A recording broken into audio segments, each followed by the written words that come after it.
What is up, everybody? Welcome to day 2 here in the RSL. I'm Tasteless, and once again, joined with me is State. How you doing, man? Feeling excited. Day 1 of RSL was an absolute blast, and now we're going to find out who's going to be joining Maru and Shin in the playoff bracket here as we go into Group B. I'm thrilled to get into this, man. I'm excited. It's going to be a very Protoss-heavy group. We do have Reynor as the Zerg. Of course, Astrea, Classic, and SOS. All these guys going to be battling it out. 2 will move on, 2 will go out. Yeah, and I feel like Reynor and Classic absolutely going to be the favorites here in Group B, but Astrea and SOS, they're 2 of the best players in the world. SOS, he's the money, man. I would love to see him come back and make a run through that playoff bracket, but yeah, my eyes right now on those 2 top dogs, Reynor and Classic. We will have Group C tomorrow, and then if you missed the first day, we actually started the tournament with Group D. There was some scheduling conflicts, so for Sunday evening, we're actually going to be closing out the RSL group stages here with Group A. If you want to join us for the entirety of this tournament, we go live. Well, the tournament goes live at 7 p.m. I guess the stream starts at about 6:30, 6:40, something like that. But yeah, we go live here, 7 p.m., Thursday, Friday, Saturday, and Sunday. We will be powering through this entire tournament through the month of September. Yeah, group stages all this week is we will probably have that playoff bracket set by Sunday. So I'm looking forward to it, man. I feel like there's a lot of really interesting matchups left to be played, especially today with Reynor, Astrea, SOS, and Classic. And I just cannot wait to get back into this. It's been nice coming back into the RSL, and of course that offline finals just got announced yesterday. Going to be happening in December. Tell me about that, Tasteless. So I don't know how in the news cycle this is. I barely had any time to check any news or check the internet here, but if you don't know, or if people don't know already, let them know. We are going to have an offline finals in Seoul. I am going to be shopping around to various potential esports venues. This means you can show up, you can watch your favorite players play in person with commentary. The players will physically be there. And of course, you're giving away 15 million won. That prize pool is unrelated to Season 1, Season 2, or Season 3. So when we finish Season 2, Season 3 is going to be right around the corner. We're going to get ready and prep that. And then shortly after that, we're going to have a big blowout kind of party for the end of the year here for the RSL. So if you want to come join us, feel free. We'll let you guys know when the tickets are ready. We still got to get the dates set and kind of book the venue, but super excited to be sharing this with you guys. Yeah, it's going to be incredible. And of course, this would not be possible without the support of the community. If you guys want to contribute, patreon.com/Revive SC2. You too can support the RSL. And there are many more tiers and perks than the ones you just see on screen. SCV, Stalker, Immortal. You can go for these tiers. You can get access to the replay packs. I think those are going out around the end of every week, if I'm not mistaken now. In addition to that, you also get voting rights on things such as the maps for every season. There are special voting privileges for getting players invited into the tournament every season. So you get a lot of bang for your buck. And of course, you get to support the best esport in the world. That's right. We hope to earn your support. We've been so excited to put this tournament out there. It's been so fun and so rewarding to put on. So check it out. Any support's appreciated. And of course, we also have the backing of Archon Studio. Now, their products on their website are fantastic. Go check them out. They are making the StarCraft tabletop miniatures game. It's not for pre-sale yet, but it will be close to the end of the year. But they've got a ton of great stuff on their website, so definitely give them a look. I'll tell you what, man, when the Christmas season gets here, I think that StarCraft tabletop miniatures game is going to be an amazing gift. Oh, yeah. I'm excited. And I've actually been seeing Archon Studios, the StarCraft tabletop miniature game. I've been getting those ads on like my Instagram and everything, too. And Not I always get for Christmas, so though. giddy, dude. No. I love seeing StarCraft featured like this. It's a beautiful partnership. We are so appreciative for their support. Yes. And, of course, if you want to get some merch here, we've got that. If you're a Patreon supporter, it's 20% off. If not, just go ahead and get it at tastelessthreads.com. Yeah, we are trying to grow this tournament out. If you want to rep us, maybe you're just kind of walking around alone, and then you see another guy that also has an RSL shirt on, and you become best friends, all right? That's a great way to make friends with someone in StarCraft without even having to start a conversation.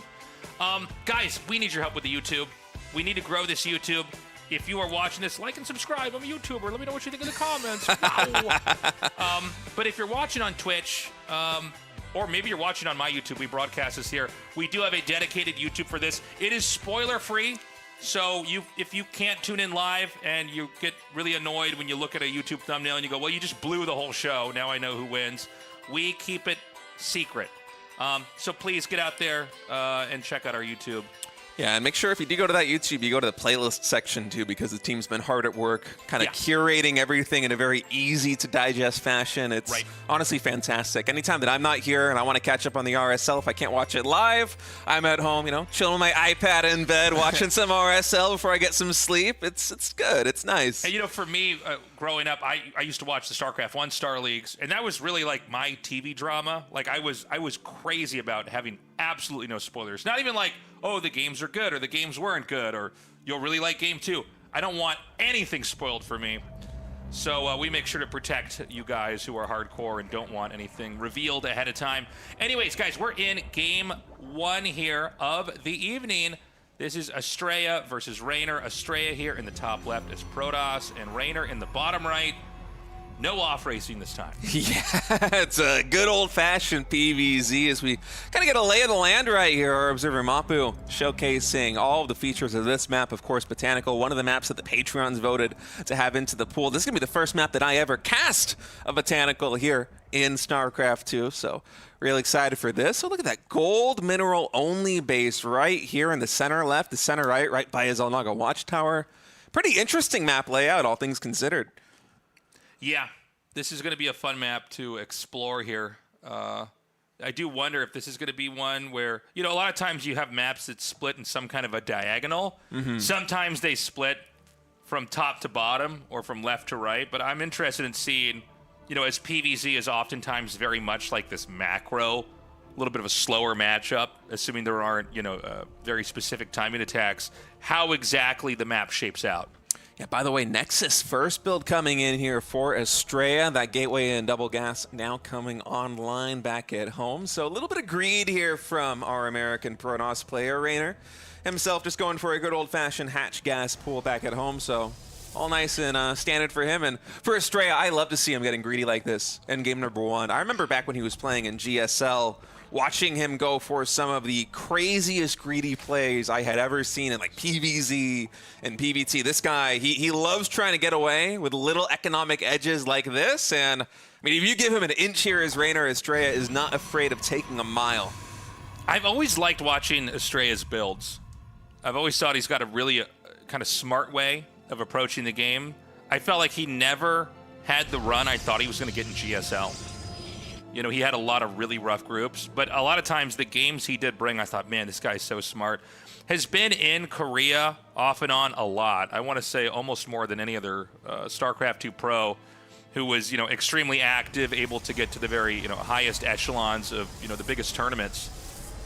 Yeah, his builds are very fun to watch. I've always been a little bit of a build order nerd when it comes to StarCraft 2. It's one of my favorite things to talk about or to analyze. Even just the minor nuances, which, frankly, sometimes, especially at my level, they don't have as much impact as they do for folks like Astrea or like Reynor. But just delving into those tiny details are one of the most enjoyable parts of RTS for me and Astrea. He certainly seems like that kind of gamer. He loves to have this unique outlook, these very greedy plays, and oftentimes it culminates in just spectacular timing. So we're going to see where he will go with this one. The Nexus first. Now we have 2 Adepts coming cross-map because, of course, there is a 2-gateway follow-up to that fast expansion. And what is this pro getting up to, Tasteless? I don't know if this is going to be for anything crazy. I don't think he's going to throw a pylon down there or anything. He just checks and gets to confirm there on the hatchery. The 2 Adepts shade in. It's going to be a canceled shade. And I'm sorry, where'd the probe go? Oh, no. Oh. Okay. Yeah, he is going to make a pylon here. So this is probably going to be a very early launched attack. Probably Adepts? Yeah, we have 2 more Adepts in production. There is 1 Sentry back at home, and Chronoboost getting warped in. So we might have... He might just getting Chronoboost. I don't know why I jumbled my words there. We might have like a 6 Adept timing attack in a moment. Oh! Wow. Okay. 3rd Nexus, by the way, behind all of this. So he hasn't used that yet. Huh. So I thought we might have like a couple more gates, and I guess, it always feels like any kind of like weird thing where you would accumulate a bunch of adepts and hit but not have glaives. It does feel like it doesn't make sense, right? That being said, oh, this is really bad. Yeah. Okay, things are actually falling apart here for Astrea. That's a bit of a painful surround of those adepts here at that third base. But keep in mind, at the bottom side, he did use that proxy pylon to try and warp in 2 more adepts. So looking to get some drone damage done there. Unfortunately, the Nexus is going to be canceled. And these adepts, I think in total, only 1 drone going down thus far. So I don't see any tech, and the Twilight Council is about to finish. We'll see if Glaive starts. But, you know, any glaive upgrade build is going to be worse and worse the more adepts we see fall apart before the timing attack hits. So the Twilight's finished, and it is Blink that's starting. Okay, so it's not the glaive thing. I might have read a little bit too much into that proxy pylon. And it's going to be a Dark Shrine behind that, so I guess he wants to throw maybe a DT or 2 out of there later on. But the pylon was made very early for something like that. There's a lot of, I guess I almost have more questions than I have analysis to this. Yeah, I'm thinking that maybe Astrea didn't quite anticipate this amount of lings early from Reynor because, you know, he wanted to have a backbone of adepts back at home. He had the 2 at the third base and 2 in the natural expansion to try and get something done there. As we actually have 2 more shading here into the third. Astrea now finding some good damage in total, I believe 4 or 5 drones going down. Fantastic positioning there, but once more the third base getting canceled. This is one of the reasons why you always see an Oracle in PvZ, is because it shuts down this kind of Ling aggro. It's what allows you to get this fast third base. Astrea trying to go into the Nexus first and then the double gateway with the chrono boosted warp gate as instead just a different tool to unlock that third, but Reynor is absolutely punishing him so hard for that Tasteless. This has gotten so bad here for Astrea that I don't know if he were to start another third base now and get it up, it would really allow him to tiptoe into a longer game. Like, the third base is usually, but especially in PvZ, like the most important base to not ever have delayed. Like the second base, you just get up, right? Because, you know, how many workers you start out with in StarCraft 2 now. But like even 1 deny on a third base is a pretty big deal. This has been shut down so many times, and Reynor really hasn't taken much of a beating. I mean, his, you know, the rhythm at which he's growing is looking pretty impressive. He's gotten those cancels, he's gotten kills on adepts. And, I mean, he's getting a very healthy 4th base up, which I think actually finishes before this Nexus finishes. Yeah, Astrea has been ahead on workers for a very long time now, but you look at the saturation there at the natural expansion for Protoss, 31 probes on minerals, and I'm telling you, those probes are not doing very much work. They're just kind of bouncing around right now. They're ping-ponging off the minerals and not really giving any value. And so we've got the DTs coming out here. This one actually targeting a queen, then switching onto a drone, then back onto a queen. So not quite getting, you know, not shift-clicked down like you'd see a lot of other players try to do there. He did keep one alive, and if that's not noticed, and even the best players in the world, sometimes a DT will just kind of end up hiding in plain sight because they assume it was killed off. Oh my God. Yeah, big attack now coming into that third base. Recall is going to be maybe getting the DTs back at home. We'll see what the recall is going to be. Yeah, in fact, 1 DT. I'm not sure if we have an Overseer here in the mix for Reynor. Stalkers so far able to deal with this, and yeah, I think there's no detection. So Astrea, with that 1 Dark Templar, able to buy himself a little bit of time. I'm telling you, if he's able to stabilize on these 3 bases, he has the probe count to get back into this game. It's only a 20 supply deficit. I feel like he's navigated through, you know, the shadow realm of getting his third base canceled twice, and is getting closer and closer to having more of a chance versus Reynor, because Reynor, yes, he did have that third base up for a very long time. Now he has the 4th hatchery up, but the drone count is only just now surpassing what Astrea has got. So I don't think the writing is entirely on the wall here for Astrea.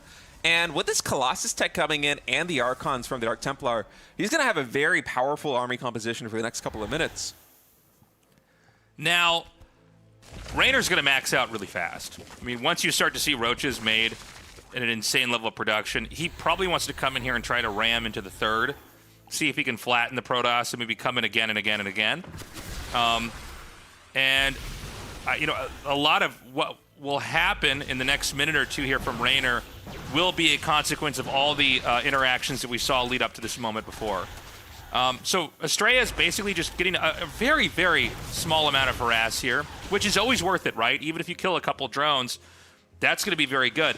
But Reynor's about to max. He just has a few more lings hatching. He's waiting for this missile attack upgrade to finish, and I assume he's going to come here and try to hit one of these bases. Now, this is going to be hitting when the 4th base for Protoss has started.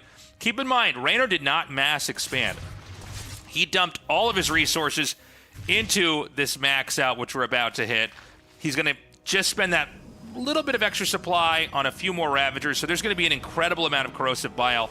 Now, Astrea, okay, I was going to say, moving out here seems like literally the worst time to step foot on the map.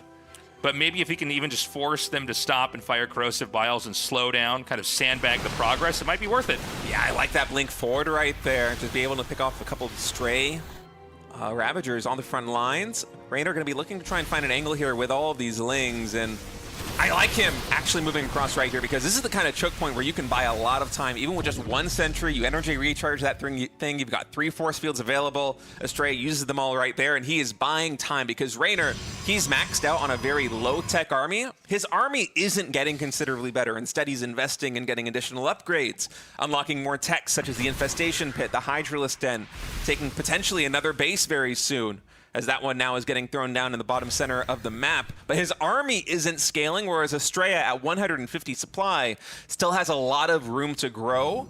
And because Reynor is kind of locked in on this Ling Roach Ravager tech, if Astrea takes a very good fight, it could easily swing the momentum back into his favor. Yeah, I mean, that's always the case in games like this where you see Roach Ravager is one guy's just totally... Well, hold on a second. We got a big attack coming in here now. He's actually going to go for the rocks to try to create an exit. A force field comes down, creating a bit of a log jam as the Roaches and Ravagers try to escape. A couple more Biles hit those Stalkers, but the counterattack here will also be deflected with a great recall.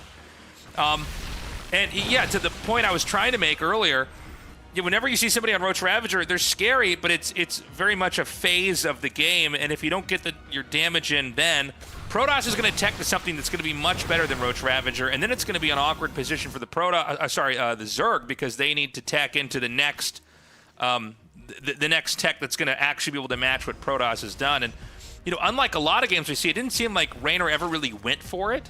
He did that Ling counter attack, but a lot of times you see them max out and then they scramble across the map and try to hit as hard as they can, as quickly as they can. Not the case this time around. Yeah, and Astrea, he is not transitioning to late game. We don't have any Stargates coming in. That 4th base is up, but we're still only at 64 probes. This is going to be a 4 Colossus timing attack with a ton of +2 Blink Stalkers. And here is Astrea blinking forward, trying to absorb the brunt of the damage, and he's attacking at his timer. Reynor really is kind of at a weak spot. He's trying to transition into Hive, but Astrea's army on the ground is just a little bit too strong. This is a kind of off-meta timing attack to be hitting right now, but it is working to perfection. Those Lurkers, 3 of them get taken out right before they can burrow, and Astrea with this timing is going to be able to unseat the 4th base, potentially even take down the 5th base. We do have an observer here on the front line. If those Colossi can get to work on the Lurkers too, I'm not sure if we have the Hive Tech upgrades just yet for those Lurkers. I'm sorry, he does have an observer with his army here. I didn't see where it was. I thought it might have been picked off, but it floated into the main, and he could just basically maneuver up into here, and suddenly this is a crazy bottleneck for the Zerg. This could be a extremely difficult situation for Reynor to deal with. Seems like there's enough Roaches, enough Lings, enough Lurkers and Hydras that he can come over here and do so much damage to this. Now remember that the 3rd base for Astrea was killed off. There's not going to be a recall here. That was just used earlier. Lings are going to come in here for a beautiful surround. And the question now is, as the dust settles from this crazy fight they both had, where are they exactly? And it seems like Reynor probably in a healthier spot. 4 base versus 3 base, but a way bigger army, a kind of marooned, I guess we could call it now it's a 3rd base, but this base on the far right, it's kind of hanging out there in the open. Can Reynor wind up and do another attack? I love the DTs here. Yeah, I don't even think Reynor needs to. Astrea was basically all in with that timing attack. There's no Templar Archives. Charge only just now got started. There's no Stargate transition, and even though he was on 4 bases, the probe count was very low, and I really do think that if he was able to maneuver not into the main base, but perhaps trying to take down these auxiliary bases, the one in the bottom center of the map, or maybe pivot down to the 3rd base all the way down at 6 o'clock, it might have gone better for him. This Hive is in jeopardy right now as these DTs are actually getting some really good damage done. Overshear's going to be too late to the party right now. Wow. Last hit's going to be able to take that out, but even then, I mean, it really sucks for Reynor to have to restart the lair and then go back into the Hive after that, but Astrea's tech, he's basically in the Stone Age. You know, the fourth base is now just coming online, remaking that at the 12 o'clock expansion. But in terms of tech, it is still just basically Blinkstalker and Colossus, and I'm really worried for Astrea. I think we have a couple of Vipers on the map. Those Lurkers are going to have their Hive Tech upgrades, or at least one of them with range. And on the ground, the army for Reynor, a couple of minutes ago, it was not very refined. It was very low tech. That's why Astrea was able to get so much damage done at that fourth base. But in this moment, I feel like I have to give the edge to Reynor in terms of just the quality of his army is going to be so far above what Astrea's got. Yeah, no, he's looking very strong. The DT is still being a bit of a headache. Going to be picked off there by those few roaches. And, you know, Astrea's recovered in the sense that there's now a fourth Nexus back up. He's going to get a second Robo up here. With the Vipers, if he can just get the harpooning off onto the Colossus. There it is. And now it's just Stalkers, which are, of course, going to be so much weaker against Ling, Roach, Hydra. He can try to kite as best he can. I don't know if this is going to be an attack that will stop. I think Reynor very well could just chase him all the way up to the natural.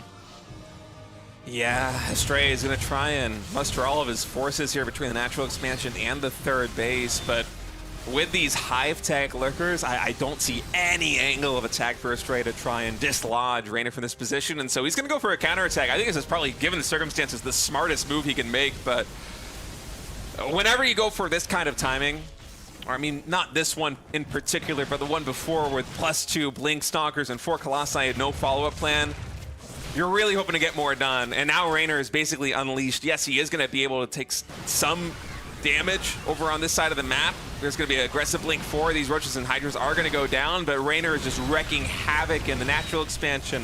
The third base now into the main base, and it's looking like Reynor to be taking this game #1. Yeah, I mean, Reynor's played an incredible game here. I think Astrea put up a good fight, but Astrea is completely falling apart on his side of the map. GG. Great game. Reynor takes game 1. That was a really fun map. I like the game plan by Astrea a lot, and I actually want to go back to when he was taking that third base because it got canceled twice, which was so painful. I mean, the greediest fast third base timings that we have for Protoss, it's usually around, I want to say 3 minutes and 30 seconds is when that third Nexus goes down, which is wildly fast. He actually got his third Nexus started. The one that finished was at 6:30, which is like so slow. He was nearing 70 probes by the time he was able to get that third Nexus finally up. And I kind of liked the way that he was trying to get there. He went for that double gateway follow-up to the Nexus first, and he had 2 Adepts in the natural wall, and he had 2 Adepts at the third base, and he was like, all right, I don't have an Oracle, but maybe I have enough Adepts to do this. And then I had that 1 proxy pylon that's going to warp in 2 more Adepts, and should Reynor try and get some damage done on my side of the map, I can steal 3, 4, maybe even 5 drone kills. I think on paper, that is a really smart game plan. It's very off meta. It's off the beaten path. It's something that Reynor might not anticipate, but the fact that Reynor was so aggressive with so many Lings early on just, it pulled the rug out from under Astrea. Well, we never got to see what Astrea really wanted to do. We saw, like, some of the shadows of it emerging in that game, but yeah, the pylon was shut down. The Lings got in there. Reynor had a very tough time getting into the late game, and I think he did a pretty good job making it close, but Reynor's very good at these positional games. Like, he knows how to counterattack really well and then when to bail on it. You know, a lot of this is kind of gaming the fact that recall is a limited resource that Protoss can't like hoard it, you know, so you force a recall and then it's like, okay, well now there's only so many positional maneuvers that Protoss can do, right? And yeah, every counterattack basically bled the Protoss out more than, you know, any damage the pushes that Astrea tried to come through with and hit Reynor with. Yeah, in the end, gonna be Reynor taking game #1, but map 2 has already loaded up, fellas, so let's get into it. It's gonna be Takamok LE, Reynor, the red Zerg spawning in the top right, and Astrea, the blue Protoss, in the bottom left. And just really quickly to go back to that game #1 one more time, I have to say, the fact that Astrea got derailed so hard in the early game, he had this obviously very nuanced plan that did not come to the conclusion he was hoping for. That Colossus timing attack was still so close to breaking Reynor. It hit at a perfect timing right before the lair, or not the lair, the Hive Tech Lurker upgrades came online. He was able to snipe down a base. He took some really good fights. if he can navigate the early game a little bit better here in game number 2 and go for something like that again, I really like his odds here versus Reynor, because I was impressed. Usually when you see an early game go that badly in PvZ, whether it be the Zerg player getting dismantled early or the Protoss player getting dismantled early, it's a very momentum-based matchup, right? Usually that's kind of the first domino to fall, and at the end of it, you know, you look at the results of the map, it's like, well, it couldn't have gone any other way given the early game. But Astrea did a very good job of clawing back with that timing, and look at this, game number 2, another Nexus first. Yeah, let's go. Nexus immediately coming down here. Now, we were talking about how Astrea's openings are always so intriguing, and it's interesting to hear that you have the same thoughts as me. I've always been interested in kind of how he's going to try to handle himself against a player, and I feel like, you know, he is one of the better build order players to follow. But a lot of the circumstances of the game backfired, right? Pylons spotted, Adepts were lost, the Nexus was canceled. Like, really, it was one of the worst early game PvZs you could ask for. So let's see if he does, or has, I should say, a cleaner game this time around. Yeah, and it's always fun to me just to be able to watch somebody do the same kind of bones of the build. Like, Astrea, this build order thus far looks nearly identical to what he did in game number 1. I think the one key difference is, if I'm not mistaken, there isn't a probe scout on this one, so it's even a little bit more greedy than it was in map number 1. But still, you know, it's the Nexus first and the 2 gateways and the core, and it's always fun to try and break this down because there's 2 paths we can go here, right? Astrea can either just completely run it back from game number 1 and be like, you know what, I think my strategy was good, maybe I didn't execute it exactly to the level. Maybe I just keep the Sentry the natural, and then I had the 4 Adepts at the 3rd base, and then I don't get canceled, and then my counterattack gets something done. Or we might have Astrea just branch off in an entirely different direction with the same opening archetype, and that's actually what it's going to be. It's going to be a Stargate coming in, and these kind of builds, if you're a student of the game, if you're watching RSL or GSL or EWC or any of these other events and trying to improve yourself, these are the fun games to watch because it's the same opening, it looks the same, but then you diverge at a certain point. At this point, it's like, what, 2:30 with the Stargate coming in? And this is one of the best ways to learn a matchup, in my opinion. I agree. Looks like he finally manages to corner the sling. Wanted to see if the Adept would maybe continue to glide up and he could loop back around. And, you know, Reynor, he's always had very clean early game. I think a lot of times people kind of think of players like Reynor and they think about how gargantuan they are in the late game and how they look unstoppable. But really, the way a Zerg player gets that is by playing so perfectly in the early game that, you know, like if this was, if they were like race car drivers, like they've cut the corner exactly perfectly every time around the course to where now they're, you know, it looks like all the cars are going fast. But this is why they're at the head of the pack.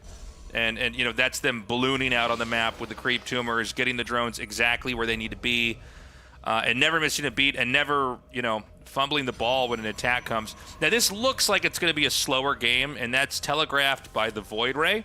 The Void Ray is kind of a catch-all for your side of the map.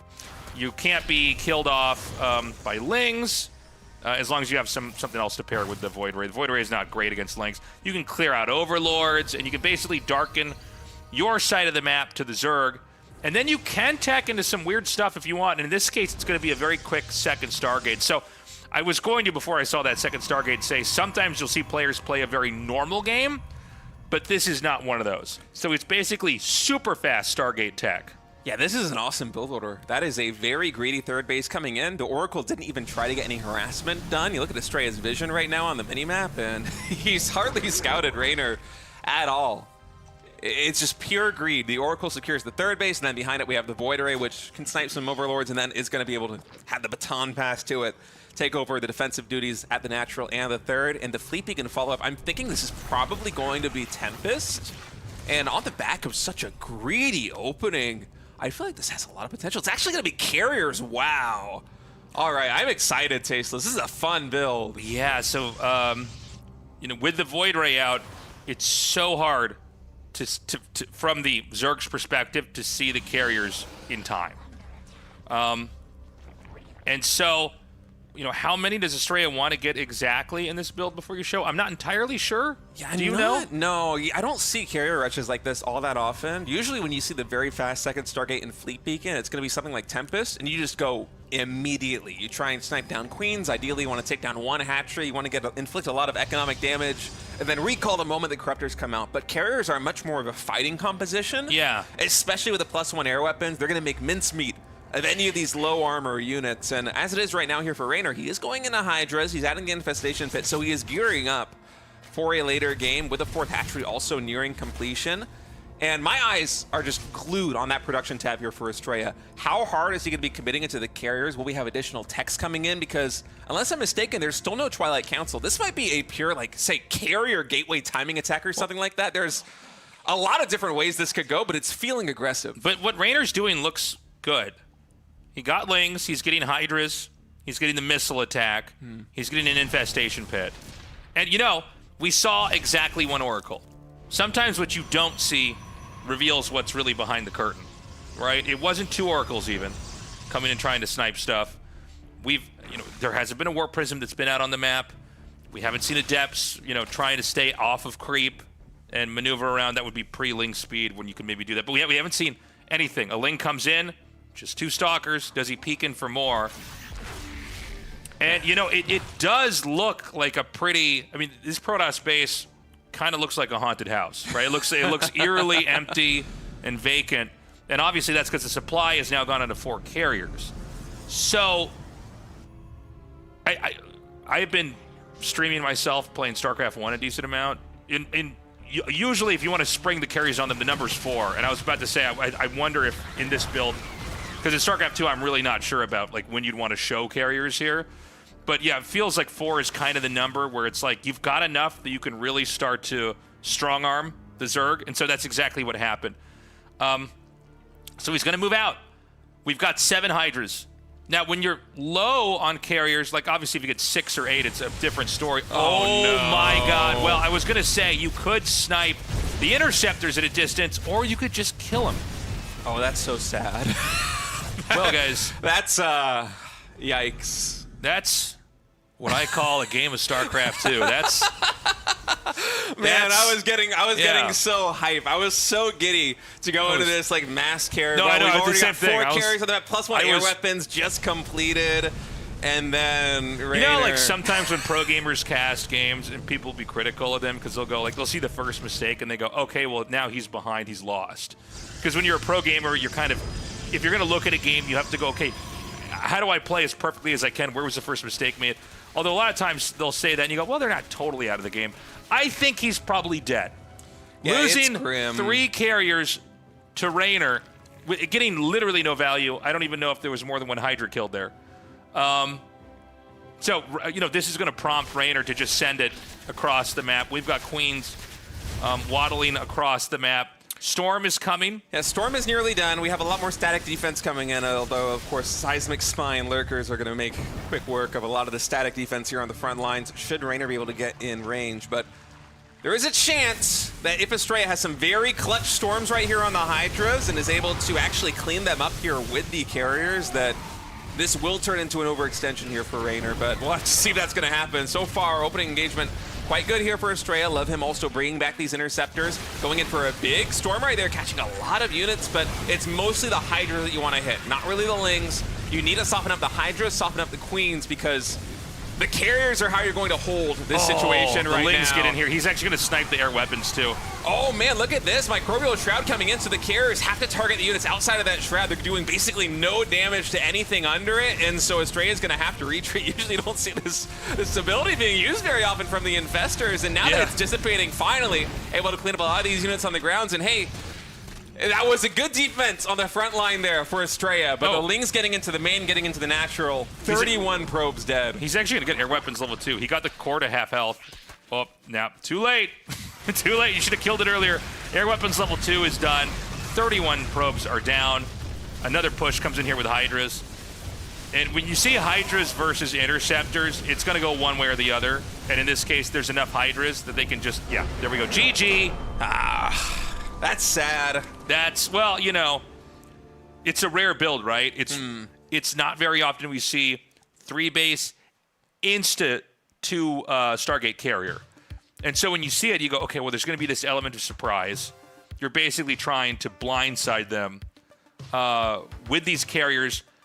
start to get the damage, try to navigate the game to a win, and maybe throw someone like Reynor. And Reynor is like almost impossible to kill, ZVP. So this is a cool curveball move, but just like you see someone rushes for Warp Prism, like we saw with the Archon, the 2 Archon drop where they just got killed. It goes, well, we kind of see where this game's going. 3 of the 4 carriers are shot down immediately, not traded, just killed. Yeah, and that's everything that you're building up towards, too. You also have +1 air weapons, which all right, you have +1 air weapons. The upgrade's carrier. gone into nothing. There was a period where Astrea sort of tried to hang on. But again, I mean, it's math at that point in time. You have so many Hydras out, it's just going to melt the interceptors. Yeah, it's sad because I will say from Astrea, those 2 games were some of the coolest builds that I've seen Protoss players do in PvZ in a really long time, and Reynor just like slaps him down immediately, like, no, we're not. You're not getting to do this against me. I'm curious if he saw, or sensed, I should say, the carrier tech. Well, he saw the 4 carriers when they moved from the 3rd base with the Lings. But I mean before it was shown, because he he was making Lings. I don't think there was a Roach that was made in that game. I was mostly looking at it from the Protoss's perspective, but I don't think I saw any Roaches made. It was just Hydra's Lings, Infestors coming, and maybe it was just the absence of anything else happening. I think so. That's kind of the tell. Yeah, not seeing any Stalker harassment, only 1 Oracle. It's too quiet. Yeah, where's that Stargate going? Where's the money going? Yeah. Hydras are a nice catch-all in that situation, because if they are just going Sky Toss, well, you got the Hydras, so. Yeah. If they're going for Warp Prism, you can try to chase them down that way. What are we plugging? Okay, the Patreon this time. Guys, consider signing up for our Patreon. It's patreon.com/Revive SC2. We've got different tiers depending on what level of support you are able to get. That goes to support the production, the prize pool. We do have a live event that's going to be happening in December where if you want to fly out, or maybe you live in Korea, you want to take the train out here or drive out, and you'll be able to see casting in person, pro gamers playing, the whole shebang. We're going to be doing it. I'm super excited for this. So consider supporting that Patreon, whether it's a little or a lot. It means the world to us. And we're I guess a little bit under halfway through the year here for RSL. Obviously, it's September, so we're kind of close to wrapping the year up. But we've got a lot more StarCraft 2 post CWC. Yeah, it's been jam-packed, the schedule, man. It was like no StarCraft, then it's a lot of StarCraft. Anyways, we're going to take a short break. When we come back, we'll continue on here in Group B of the RSL.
Welcome back, everybody, to day 2 of the RSL Season 2. I am State. Joined with me is Sturgeon, and we are continuing on here in Group B. Upcoming SOS versus Classic, another PvP. I feel like you and me have been casting a lot of PvP lately. You excited for this one, buddy? Well, yeah, I can't wait.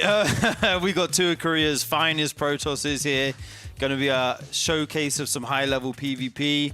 Very different styles between these two players, I would say. You know, Classic, kind of the more macro-orientated Protoss. I would say SOS known to throw out some wild stuff. I think it should be a good clash of styles. How do you see this one going? Yeah, I think you kind of put it perfectly, where Classic, he's slow, he's meticulous. Of course, he's capable of doing anything. He is a very complete Protoss player, but SOS, his entire career has just been a wild card that you cannot imitate, and believe me, I've tried.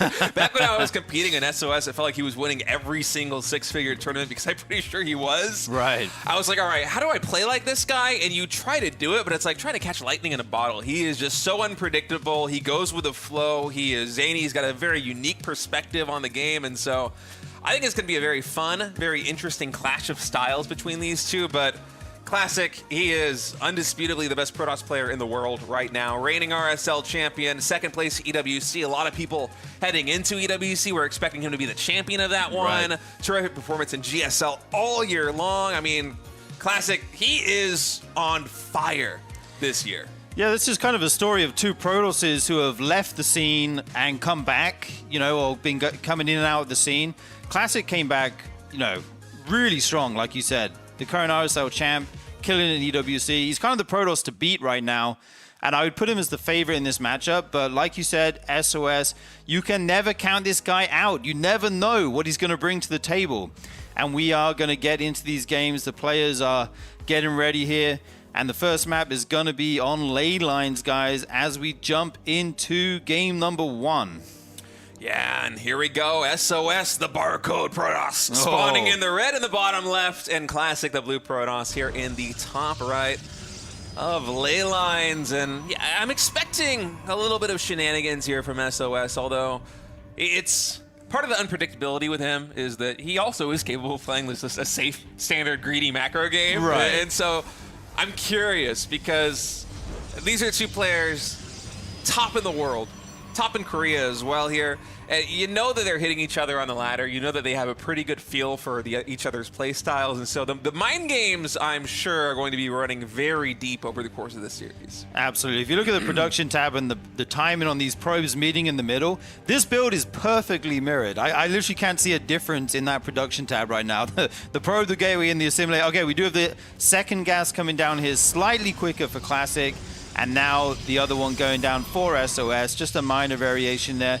We got a 2 gateway opening here for Classic. That can lead into some aggressive play, such as some of the builds you saw from Mana yesterday. He threw out those proxy robos, the Stalker aggression with the Warp Prism. Right now, SOS does not have that second gateway on the way, so we'll have to see what he's planning to do here. Maybe he's going to expand and try to play defense. Kind of the opposite of what we were talking about, but both these players, like you said, can play a range of styles. Anything is possible here. Yeah, the one-gate expansion, or not expansion, I don't want to preempt it and get ahead of myself, but the one-gate opening here for SOS is pretty interesting. He's going to be going for the Zealot right now. I think that's likely just to defuse any kind of pylon block that might come in here by Classic to delay this expansion. And the way things are looking, we might have a Stargate coming down. Although Classic, look at this, he's also going for a proxy here in the center of the map. Yeah, this is so like bang middle in the, you know, in the middle of the map. It's kind of so obvious you might not look for it, right? That's a robo. Oh, it's a robo, yeah. So we do see the proxy robo coming out here. We'll have to see if he's going to go for the Immortal or the Warp Prism to begin with. But he didn't try and hide it around the edge of the map. Maybe he thought the probe's just gone through here. If I put it where the probe's just passed, it's not going to come back this way, right? It'll go somewhere else to check. We do see this probe trying to get up the ramp is denied by the sentry. He's going to hallucinate a Phoenix. And the big moment here is, will he actually fly that over the robo and see it? It looks like it's going the other direction right now. So this is I mean, if you're Classic, you're very happy about this. Yeah, SOS is certainly going to know something is up once he scouts the main base, but not knowing the tech of choice of your opponent or where the proxy is will certainly be a problem. And Classic with that 2 gateways definitely going to be leveraging this production into a little bit of aggression. More Adepts coming in, a Warp Prism as well. SOS now with this Hallucinated Phoenix confirming there is no expansion and 2 gateways instantly getting thrown down here by our red Protoss player. Yeah, this is interesting, right? We saw MaxPax try and hold this kind of push with the Void Rays after the Stargate. SOS taking a slightly different approach here. He's going to get some extra gateways. He's got the shield battery. He's got 1 shield battery of the natural. He's making 2 more right now. So his response looks, you know, he's obviously knows what's going on. That Phoenix just missing the Warp Prism there, a little bit tragic. There's 4 units there. They're going to fly into the main, see what they can start to pick off. An Immortal will be the follow-up. So Warp Prism into Immortal. That Immortal will hit like a truck. But right now we have the units floating in. Okay, and now SOS knows what's up. 4 Adepts in the main. Pick off a couple probes. They're going to shade around, be lifted out of there by the Warp Prism, and this is pretty much almost, I was going to say free damage, but I thought that Adept might go down. So good start here with the aggression by Classic. Yeah, and for SOS, that's very painful because I think there was a little bit of a probe cut as he took that second expansion to try and make sure that, you know, he's not being too greedy into the one-base play of Classic, but as a result, the economic advantage here for SOS, there isn't all that much because those 5 probes went down in the main base. It's just a 2-probe advantage. In Classic, he is fully saturated with 23 probes in that one main base. And now that we're adding in Immortals to the mix, 3 sentries here for Classic as well, defending this is going to become a very scary proposition. Absolutely. These sentries get dropped in the main. The Immortal actually didn't come out there for a moment. A little bit scary. It does join up with those sentries. I really like what Classic's doing here.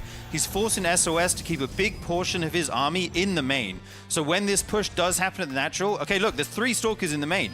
If you send everything at the natural right now, oh, he snuck 3 Stalkers somehow into the base of Classic. And here we go. The force fields go down, but he has a Warp Prism, so he just picks those Immortals up, drops them on the other side. So many force fields on the screen right now. I don't know who's who's. And this is starting to kick off here. Classic is moving in, trying to get as much damage he's done as he can. The probes are pulled in the main base of Classic. Damage being done on both sides, and SOS is dead.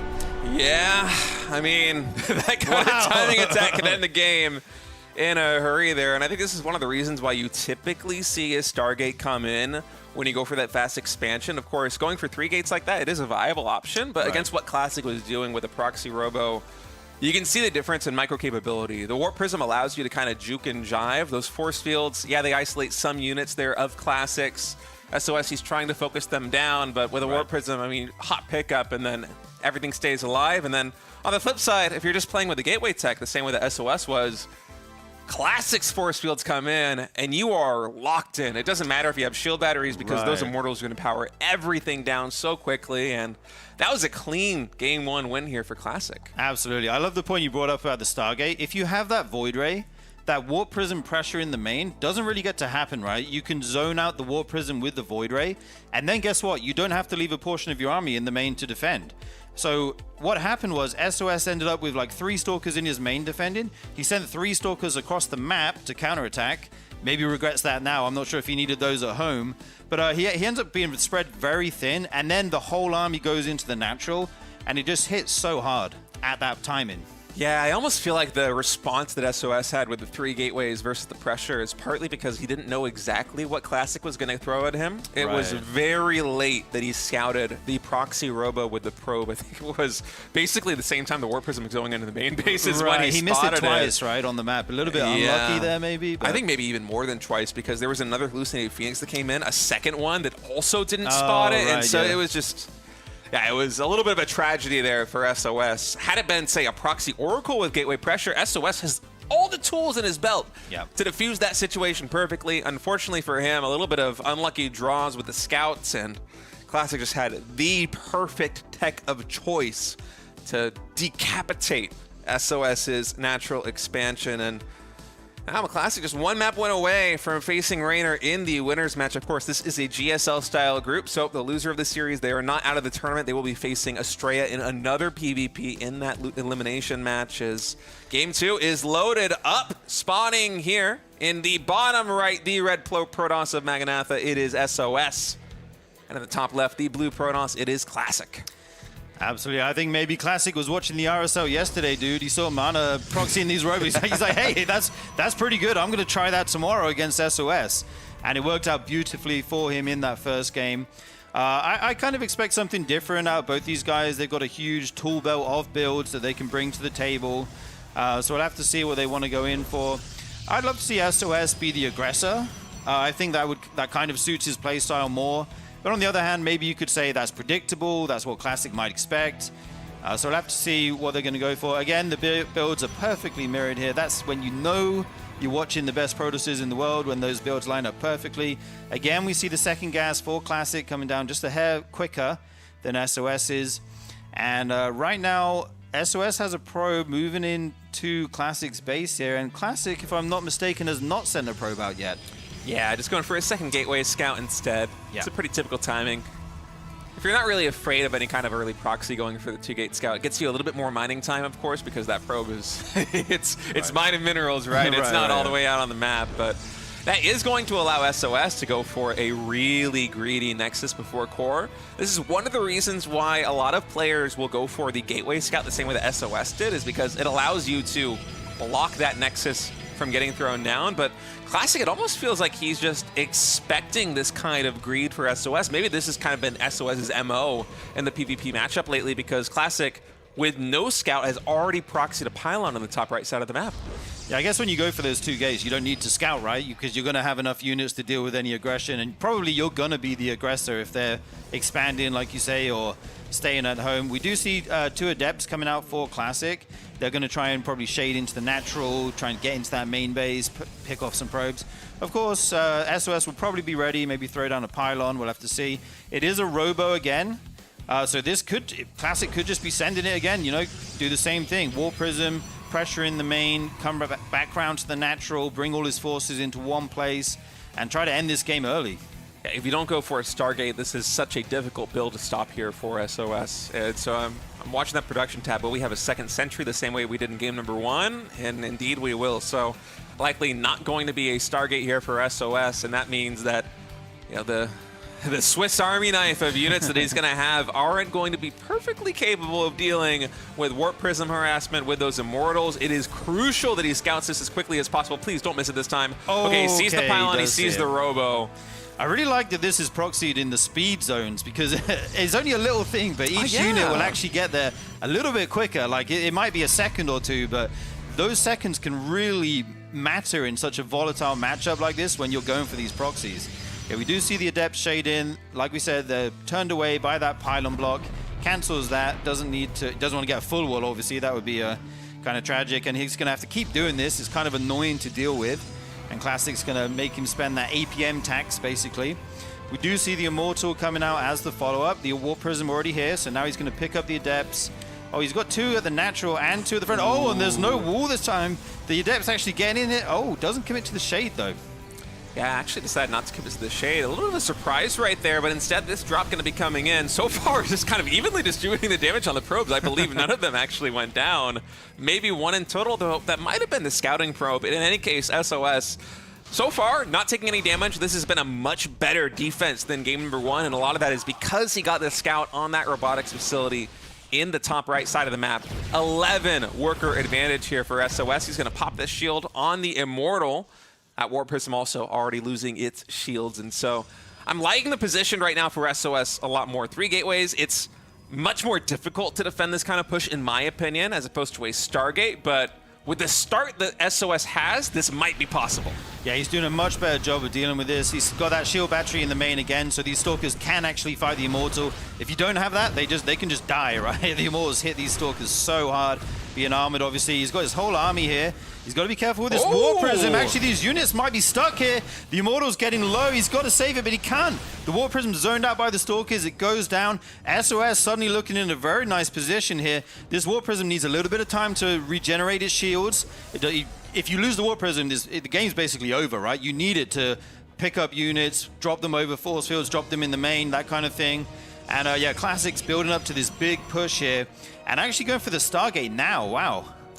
Yeah, I mean, SOS's defense has been so on point thus far. I love the body block with the Stalkers just trying to shimmy between the Immortal and the cliff edge to make sure it could not get in range of that War Prism. But now Classic, He's going to come back in for a counterpunch here. The natural expansion force field's very good. That will force Classic to step back. Of course, SOS does not have the privilege of being able to micro with his own Warp Prism, so these sentries isolated here on the left side, but the force field's actually doing a great job of zoning away. And once more, SOS with a hit squad coming in. Oh, man. This pylon powering all of the gateways getting taken down here in the main base of Classic as SOS. So far, the defense has been so clutch. Still 14 workers ahead of his opponent. Recall now coming in on those Stalkers. They accomplished their job. Those gateways have been depowered, and now it's all about anchoring the defense back at home. But with a third Immortal joining the fray, Sturgeon, it's not over yet.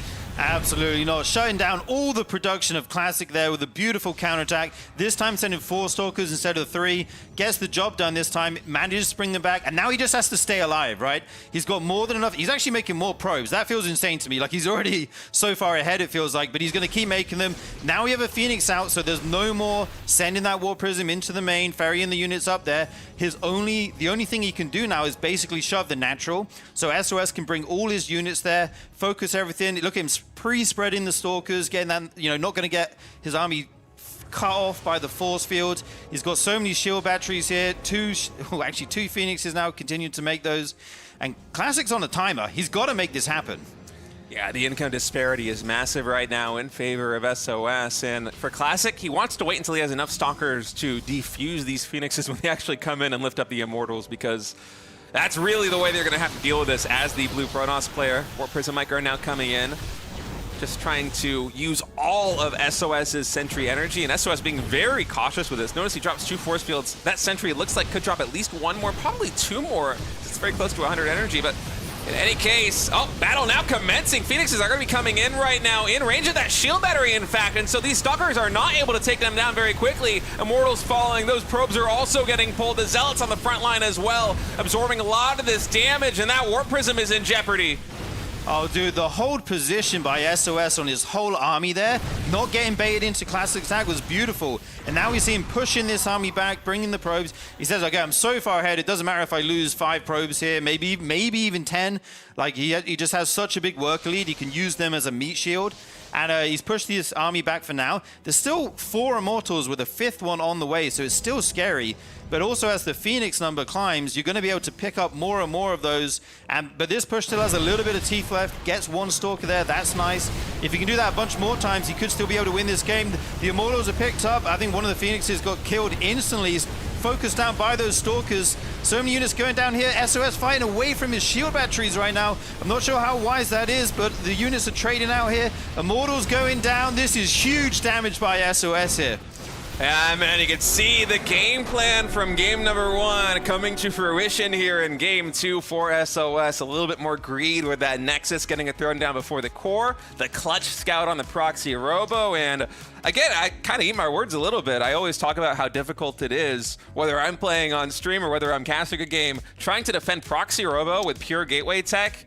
It feels like an uphill battle, man, if you don't have those void rays, because the micro potential on your side is so far lower than the player with the Warp Prism, being aggressive, with Immortals, with Adepts. He made it work. He made it work, and he made it look really, like, he did it really well. For me, the big key moments were, like you said, scouting that proxy, even though it was like all the way on the side of the map in the speed zone. And then the second biggest moment was shutting down the production. Right? He lost that pylon, and for me, that was the big moment in the game where suddenly Classic's push kind of lost its teeth a little bit. Maybe he couldn't go as quickly as he wanted, and he ended up having to try to pick off units one by one, make him burn some force fields, that kind of thing. Whereas maybe you want to push a little bit more aggressively, but I think SOS controlled his army and kind of had a really good game plan there.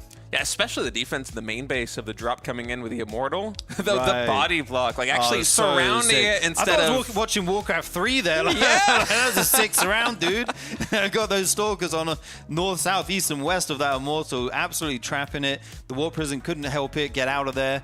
And yeah, once you get the Immortal numbers whittled down a little bit, if they're like similar in number to the Phoenix and they all get picked up, that's so good for the defending player.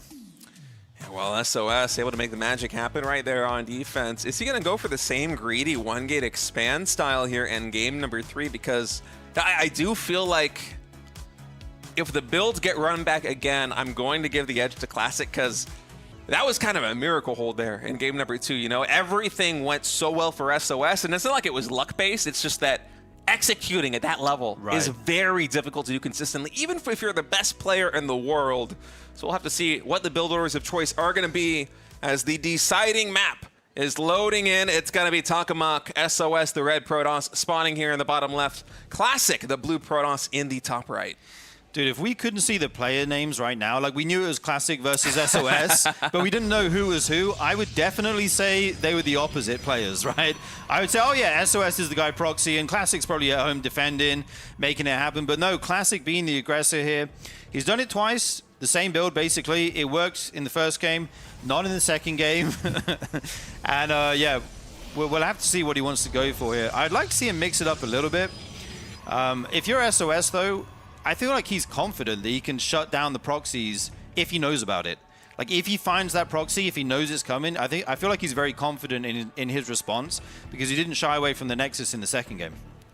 Yeah, he definitely is showing a lot of confidence in this playstyle thus far, and we'll have to see if he's going to run it back. You know, I've been surprised with SOS for, I want to say like the better part of a year now, in that everybody, including myself, just always remembers him as this guy who was completely crazy, off the wall with his strategies, willing to proxy gate in tournament finals 2 or 3 maps in a row, yeah. Just capable of truly anything. But he's been reinventing himself very slowly in the modern meta of StarCraft 2. I knew that he took a very long break from StarCraft. I'm not sure if he was ever officially retired, but you know, even a couple of years ago, I think he was playing a couple of games here and there, playing in some qualifiers, but clearly not playing full-time. And over, I want to say, like the past maybe 12 or 18 months, he has been kind of pivoting in this much more macro direction. And you know, if SOS, if he starts picking up the game and just playing it full time again, like nose to the grindstone, playing 24/7, gearing up for GSLs, for RSLs, for potentially future EWCs and other LAN events, I could totally see him being a classic style player where if you can tap back into that old school skill that you had, just playing on the knife's edge, capable of doing absolutely anything with the macro refinement that he's been able to develop over the past year or so. It's very exciting. I hope we get to see SOS play more because he has been one of my favorite Protoss players of all time. Definitely. There's such an interesting little mini game these guys are playing here, like trying to block the expansions of each other. We didn't know if they were going to try and go for a Nexus before the Stargate, but now we do see both players going for that Stargate. Both of them still trying to block the Nexus here. Actually, 2 pylons going down here, 1 each. And I feel like SOS has been so annoying with that probe. It does finally go down, and we're looking at pretty much mirrored builds here. Classic does have his Oracle come out just a little bit earlier. As we saw yesterday, having that Oracle come out a little bit earlier can actually be the difference in the game, right? Like he killed so many workers. We see the Adept shading across the map now. They give a high 5. And this is going to start heating up pretty soon here. We see a Phoenix coming out from SOS, so he might have the advantage here in terms of build order. Yeah, and the fact that he's keeping the Phoenix at home and not showing it.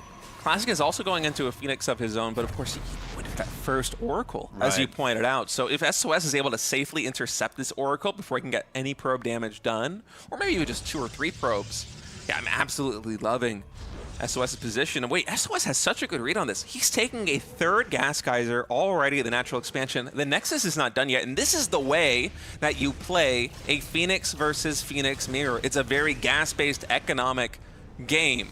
Now, Oracle coming here into the main base of SOS. Probes pulled very quickly. 2 probes have gone down thus far. Recall's going to come in. That should be able to save the Oracle with a little bit of HP. In fact, actually not taking that much hull damage at all. And you can see Classic immediately throwing down that 2nd Stargate. Now, my PvP Phoenix versus Phoenix science is not what it used to be. I will preface by saying that, Sturgeon, this has been kind of out of the meta a little bit in Korean StarCraft 2. I know that MaxPax is probably the best player in the world at playing this, but I don't get to cast his games very often, and so I'm not sure what the exact optimal branching is in terms of when do you get the fleet beacon, when do you get air weapons or air armor, how do you choose the timings of the Stargates versus the timings of the expansions, but in this case, it will be a very fast 2nd Stargate. Also, look at that, a Twilight Council here for Classic. Yeah, Classic's tech here seems to be just a little bit ahead of SOS's. That Twilight just about a 3rd done now. He did have 1 less Phoenix because he made the Oracle. He got two 2 probes for it. I think that's about as good as you can expect going up against 2 Phoenixes in the main. You know, sometimes you just get nothing, you just lose it. But he did manage to send it home, and he's got a little squadron of Phoenix here at home. We'll have to see. It's so dangerous. It's kind of like Muta versus Muta. Like, you want to move out, but you don't want to lose all your probes or your drones or whatever. And these games can be decided so quickly. The Phoenixes obviously can't get away from each other, right? They move as they shoot. So you got to be super careful and keep your eye on your Phoenixes all the time. Make sure you don't suddenly, you know, move them into the other Phoenix ball and lose a bunch. Nice stasis traps coming down here in the middle of the map, just getting a little bit of map control. And there's that a pylon. Yeah, there's a pylon going down in the bottom right for Classic. And with Blink on the way, I think he's going to be transitioning out of the Phoenixes much earlier than SOS. I think he might have even canceled the second Stargate. We also have, let's not forget, a Dark Shrine halfway in production. That second Stargate, I think, was actually where those gateways are. So SOS has a little bit of a mystery on this situation, and it's not as if that's an error. It's just because in Phoenix vs. Phoenix, as you pointed out, if Classic is just pumping Phoenixes right now, you don't really want to be the one attacking. There's a significant defender's advantage unless you get some kind of discrepancy, like you have Phoenix range before they do, or you have a clutch upgrade before they do. And so for SOS, he's been up until this point very timid with his scouting, but that means he is not aware that Classic is going into a gateway transition. He doesn't know about the Dark Shrine. He doesn't know about Blink. Yes, those Stargates for SOS can pump out oracles for detection, but if we get a couple of DTs in the main base, in the natural expansion, it might cause enough economic damage that even if SOS can put out the fires, then suddenly a big Blink Stalker army for Classic could do this. Now, SOS, is he going to see the Shimmer? Okay, he does. He starts an Oracle. He sees it. That is a clutch catch. Wow. He's really doing a great job to pay attention there. If you miss that and for like 4 DTs run in, you can just lose the game. And here we do see them coming in. He's trying to block with the gateways and the force field. He's trying to make a SimCity, the pylon as well. Wow. He's trying to block everything off. Wow, he does a good job shutting out the DTs. One does get in, but that's not the end of the world. You can deal with that once the Oracle comes out. If you don't lose too many probes here, you're feeling okay. Even blocks the entrance, the ramp to the main base. Amazing defense by SOS, honestly. I was really worried there for him. And do we only have the one Oracle on the map right now? Because keep in mind, Revelations, there's a little bit of a cooldown, and also they do cost energy. Okay, second one is going to be able to come in, but for Classic, because there are 4 DTs, notice he is staggering the entry into natural expansion until all of these get cleaned up through 4 cooldown cycles on the Revelation. It's going to be hard for SOS to saturate this base, as he's now going to be trying to get some counter damage of his own with these Phoenix. I'm not sure how many Blink Stalkers we have on the map right now for a Classic. It seems like just a handful, so these Phoenix actually getting a fair bit done. Yeah, and they actually get away from the Blink Stalkers. They're managing to get out of range. They're picking off a lot of probes here, but he just loses so many. Yeah, and I think SOS just realizes he did not have the correct read on the situation. GG is called, and that might look like it's premature, but when you tech that heavily into Phoenix and your opponent's already on 3 bases, they've gotten economic damage done, not just directly, but also indirectly by having that natural expansion get vacated for a minute plus. Right.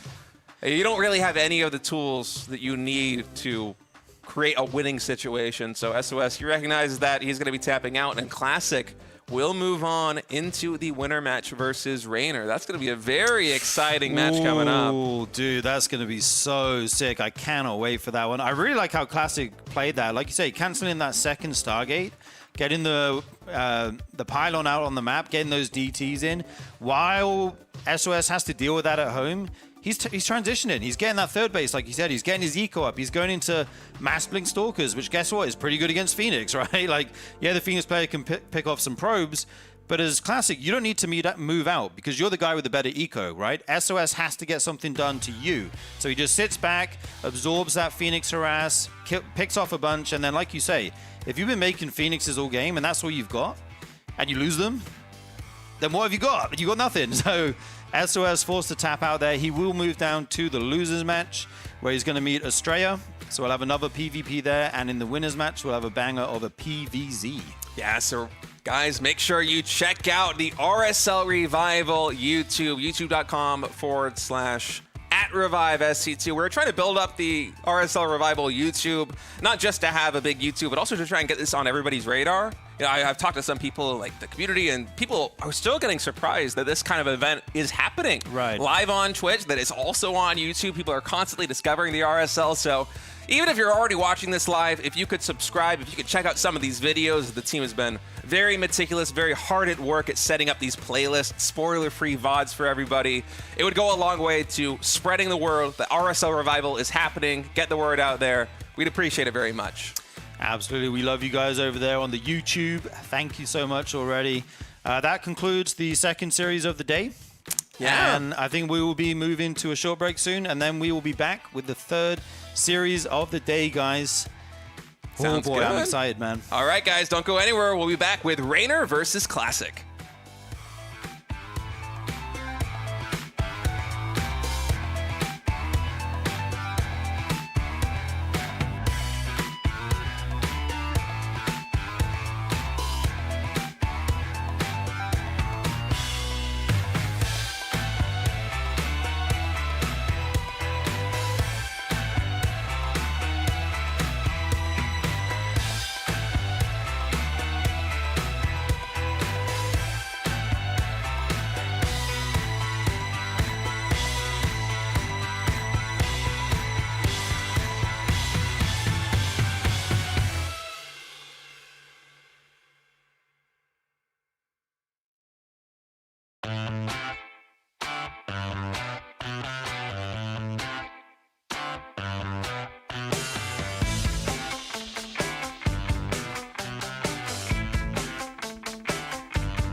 Welcome back, guys, to day 2 of the RSL Season 2. I'm Stay with me is Sturgeon, and we're getting ready to go into the winners match here of Group B. And boy, do we have a banger for you. Classic versus Reynor. Two of the best players in the world duking it out. One of them is going to get first place in this group. One of them is going to fall to the decider match. Sturgeon, who do you have taking this one? I gotta go with my boy Reynor. The Italian Stallion is in the house. He just won a ZVP. He's warmed up in the matchup. He's looking good. He's confident. We know what Reynor can bring to the table.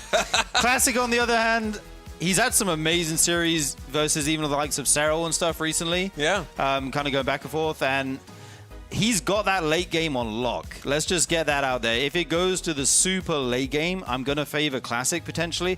But I think Reynor is going to have a lot of chances to get damage done before he can get to that kind of super death ball-y sky toss army that's so scary nowadays. Yeah, I feel like I've been watching Classic dismantle everybody whose name isn't Cyril for a number of months right now. And so I was pretty big on the Classic hype train, but you sounded so confident rooting for Reynor that, yeah, maybe it was going to be closer than I thought. I'm a Reynor fan, man. I love watching Reynor play. Fantastic. He's so fast. It's like insane. His mechanics are just out of this world. The run bys, the multi-prongs, and he has such a deep understanding of the matchup. Like, after talking to him a bit about it when he was last year at the RSL, he's just so good and so fast, and he's very exciting to watch. That's kind of my heart pick, right? Maybe my head says Classic, but I wonder. I potentially would like to see Reynor win. I think it's going to be exciting either way, and I can't wait to see what these guys are going to bring in this series. Yeah, in any case, I think it's probably going to be a pretty long one. if history continues to unfold the way that it has for the last couple of months, Classic has been just this ironclad defensive Protoss in PvZ and also in PvT to some degree. He will mix in a timing attack here and there, but I'm wondering if Reynor does decide to get aggressive, is he going to be able to penetrate the armor of Classic? Will they go to a late game, or will we have a more explosive series? We're about to find out. Game number 1 on Ultra Love has loaded in. Reynor, the red Zerg spawning in the bottom left. Classic with a very quick probe scout coming in. Spawning is the top right, blue Protoss. Absolutely. We see that extractor trick coming out here for Reynor. Like you said, Classic does like to take it late game, but he will pressure in the mid game, right? Like he'll go oracles, he'll go stalkers, he'll put the pressure on, and then he'll fall back, take a 4th base, 5th base, try and get those storms down. This time is so close here, the probe just gonna block that drone. That's so annoying. He will have to send it to the 3rd base location and get his hatchery down there. Of course, Reynor's very used to dealing with this. This is very normal these days to go for that block.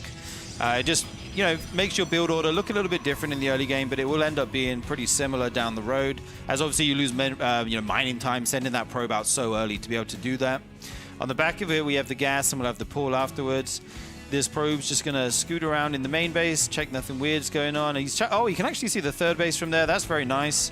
So he does get confirmation that that's where the hatchery is. That's great for him. Sees the normal timings on the buildings from Reynor, so he knows that he's going to have a pretty standard early game here. Yeah, everything's looking pretty normal here on both sides. And for Classic, I'm wondering exactly how aggressive he's going to be with this. Occasionally, we'll see players get very ambitious with a couple of chrono boosts on that initial gateway, trying to get some adepts cross map, because, of course, the 3rd base is going to be extra saturated with drones, given that Reynor had to build his 2nd expansion at that triangle base. And Classic, he's been able to execute really a wide variety of builds. People have been talking about him as the defensive expert, and indeed he is, but he's also just capable of truly anything in basically every matchup at this point. I feel like it's been a very long time since we have had a Protoss player that is as complete the package as Classic is right now in 2025, and Classic has been good for a very long time. I know this firsthand when he absolutely destroyed me in Pro League 11 years ago. Ooh, what a throwback, dude. Yeah, man, it's brutal. He's a killer, and it just feels like every year now he is getting better. 2024, he was already fierce. Some people were saying that he was better than Hero, but it was very much up for grabs. In 2025, I think, after GSL Season 2 got wrapped, it's like, okay, well, consensus is Classic is basically the guy to watch. I mean, dude, he won the RSL. That makes him like the best player in the world, right? That's the World Championship, isn't it? Yeah, more important. Yeah, we do see the Stargate coming out here for Classic. Probably go for his, what he's well known for, that Oracle harass, and then he'll go for some follow-up tech. Reynor's making 6 lings here. That's how many you need to just deal with these adepts. You don't have the creep connecting your main and natural, so you maybe want to make a couple more than usual. This queen's at the front, though, going to be able to send that adept pack in. He just sends it back into the middle of the map. Not going to do anything crazy there. And yeah, I'm expecting potentially pretty early third out of Classic. That's what we normally see, kind of 3:30, 3:45, around that time. The 2 adepts do join up here. They're right under the Overlord. Nice position in there by Reynor. We'll be able to see this. Knows exactly what's going on. The Shade will come in, but the Zerglings are waiting. And we have the Spore Cores coming down at a nice timing here. Yeah, second gateway also going down for Classic in the natural expansion. So not going to be that superbly greedy third base, although with these adepts getting in position and that probe coming down, Nexus should be here momentarily. And in terms of Classic, this is just kind of the bread and butter, safe and standard opening that he loves to go for. Thus far, I think he would have liked to get a little bit more damage done. Is actually hold the phone for a moment. That's going to be a cancel right now. Man, Reynor with these lings in the early game ZVP today, getting so much work done. First versus Astrea was able to get, I think, 2 or 3 cancels, and I want to say game number 1 of that series. And now here versus Classic, already getting a cancel. This Nexus, I want to say about 30 seconds later than it ideally should be here for our Protoss player. Yeah, that's such a big pickoff by Reynor. They're able to cancel that Nexus. It slows down the Protoss quite a bit. You lose the minerals, obviously. You make the probes even later than you'd like to. And you only got 1 drone on the other side of the map as compensation. If you get your Nexus cancelled, you need to get some drones, otherwise it's not great for you. We do see the Roach Warren going down, so probably not going to be any crazy like Ling Hydra Bane or anything like that. We'll have to see. And Reynor's still making lings, just making sure he has enough to be safe here. There's a decent squad of adepts, no glaives or anything like that. He's going to be transitioning to blink. He's going to get that +1. These adepts shade in now. The Revelate going down on the creep tumors. That's very nice to pick that off and stave the creep spread of the Zerg. You don't want that getting out of control. Somehow these lings are still dying around here, even though there's an Oracle. Okay, actually makes that probe go back. Doesn't lose it, though. That's good. This is quite a few adepts, but the Zerglings are ready. He actually shades in. Ooh, with the Oracle, though, in the dead airspace. Nice join up there. Is going to pick off some lings. Won't get any worker damage, but shaving off a few lings is nice when your opponent's made so many. I love that angle. He's actually going to cancels the Shade there, instead just going to recall here from the natural expansion. But I love that angle with the Oracle to support in the dead airspace. That is so cool.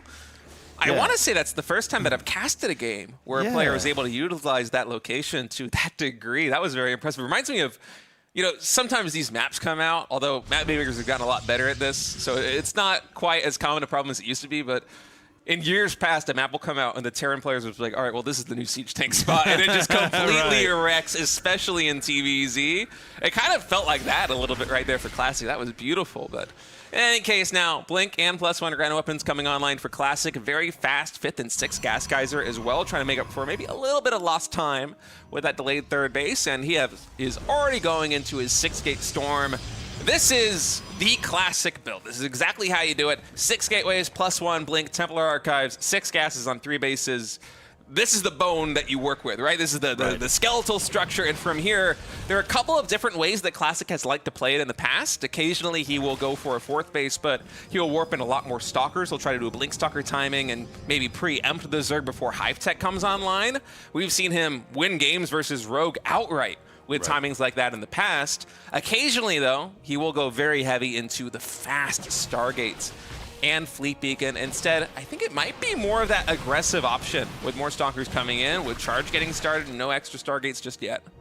Yeah, this is great from Classic. He's forcing Reynor to make units, right? Which is not necessarily what you want to do. The Zerg wants to get up to 80, 90 drones, get that powerhouse economy going. And Reynor got his infestation pit at like 6 minutes 15, like super early. He started that. It's now finished. We don't see the tech coming out yet, but he has that option to go for the Hive if he decides to pull the trigger, go towards Lurkers. Some Lings darting in here, not going to be able to get anything done. The Stalkers do push those back. And I did see 2 Evo chambers going down for Reynor, but we only see the 1 upgrade. I'm not sure if they were to block some Adepts or something, but yeah, he's got +1 on the way. It's normal to go for just 1 upgrade in this matchup. And right now, both these guys are starting to power up into the late game. It's looking like 4th base well on the way for Classic, just over halfway done here. And yeah, we got a macro game on our hands here, State. We do, but a couple of curveballs coming in. 10 Swarm Hosts get started here for Reynor, and I think that ideally for Reynor, Classic would already be going for that 2nd Stargate and Fleet Beacon. That is not the case. We have a Robo nearing completion. Presumably there's going to be an Oracle, or not an Oracle, excuse me, a Warp Prism coming in, the other OP unit here for Classic. Okay, we'll be an observer first, but there's a lot of aggressive potential with this. Okay, instead, no, it is going to be the second Stargate in the fleet pick, and I thought that might just be for a Warp Prism. You know, we get more Gateway units, and we just absolutely put the pedal to the floor and go here as Classic. Instead, he's going to be opting for a much more defensive style, going to try and absorb the impact. Now, does he know about the Swarm Host just yet? I'm not sure the Nidus Canal got spotted. Infestation Pit, although it is relatively early, that could just be for a hive. So Classic might not be aware that this is coming his way just yet. In fact, I don't think he is. No, dude, he's got to read this correctly because Reynor's going to be super aggressive here. The Swarmo's going to pop out of the Nidus. They're going to send all the Locusts into the natural. At the same time, he's definitely going to send units to the other bases. A second Nidus goes down. And Classic's army, where is it right now? It's kind of at the front. It needs to be back home defending. This is a lot of Locusts coming here. They're going to get landed on top of this base. You got to land them though. Okay, he does land them finally. The cannons go down instantly. If you hold positions, you get a bunch of probes. Oh, actually, a stasis ward there somehow. This is pretty good. 9 probes is decent damage. Swarm hosts, you can't use them forever, right? They kind of drop off eventually. So you do have to get some damage done here as Reynor. And he's, big pick off in the middle. Huge storms go down on that Roach Ravager ball. Classic says, I'm going to be aggressive, push you away from my base so you can't be as aggressive. Ooh, he's getting sent back though. Yeah, that was a great engagement there by Classic in the middle of the map, getting some damage done. Nidus Canal also gets taken out there. The Mana does another stasis. Is going to trigger here on the Lings, and oh man, the Locust, every single one of them, or nearly every single one, is going to drop on those Stalkers. I don't know if that was intentional for Classic, but if it was, he's a genius. Brilliant. He's an absolute genius. That hasn't really occurred to me as a tactic, just to try and get them to aggro and force the Zerg player to manually control the Locust, because you know, if they're on the ground, they're not going to reach that natural expansion before they go down, right? And yeah. You know, they're so tempo-based. The first one kind of got shut down by the stasis trap, the 2 cannons, the oracles and the stalkers were there. The second one getting diffused basically by the blink stalkers, and now Reynor's gonna have to rely on just pure Roach Ravager aggression here in the third base. Some Templar, a little bit unfortunate there on the positioning, do get taken out by those Roaches at the junction between the third and the fourth. Another wave of Locust now coming into this fourth base with a shield battery. I don't think that Nexus can go down, so Reynor wisely choosing to take down probes instead, but wait. Oh, he's not charging it up with a shield battery, man. I think it could have survived. Maybe there's just too much damage that wouldn't have mattered anyway. Those Locusts actually did work much faster than I expected them to, but in any case, now it is Classic getting aggressive in the heart of Reynor's base. This is a Protoss nightmare. Nidus worms going up in all of your bases. You're in trouble. You push in. Classic still has a very strong stand-in army, though, with these storms. But if Reynor can hold here, he's going to be very far ahead. He's just got to make the defense. Okay, the Swarm hosts come back. That's great. He's going to have a big Locust wave here to send and try to help his Roach Ravager out. He's got to send it soon, though. Okay, the cooldown's off. Here come the Locusts. They're going to fall in. Nice blinks back.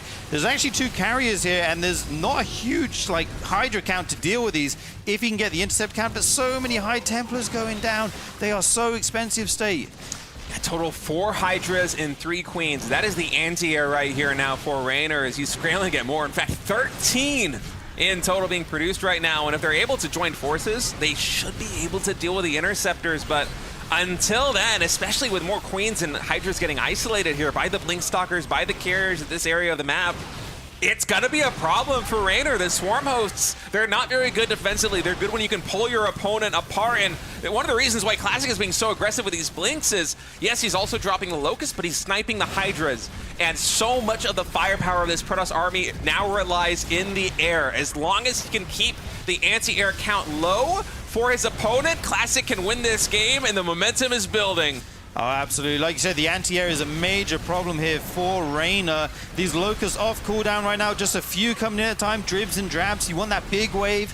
He can just blink back away from these and try to, he's got to blink away from these. There's actually quite a lot there. This game's super close right now in terms of supply, but a lot of that supply is Locusts, which are super supply inefficient. So I think Classic's army may be potentially stronger, especially when the cooldown is off for these Locusts. Another wave coming in, but there's nothing to challenge these carriers right now. A few Hydras just pecking away at them.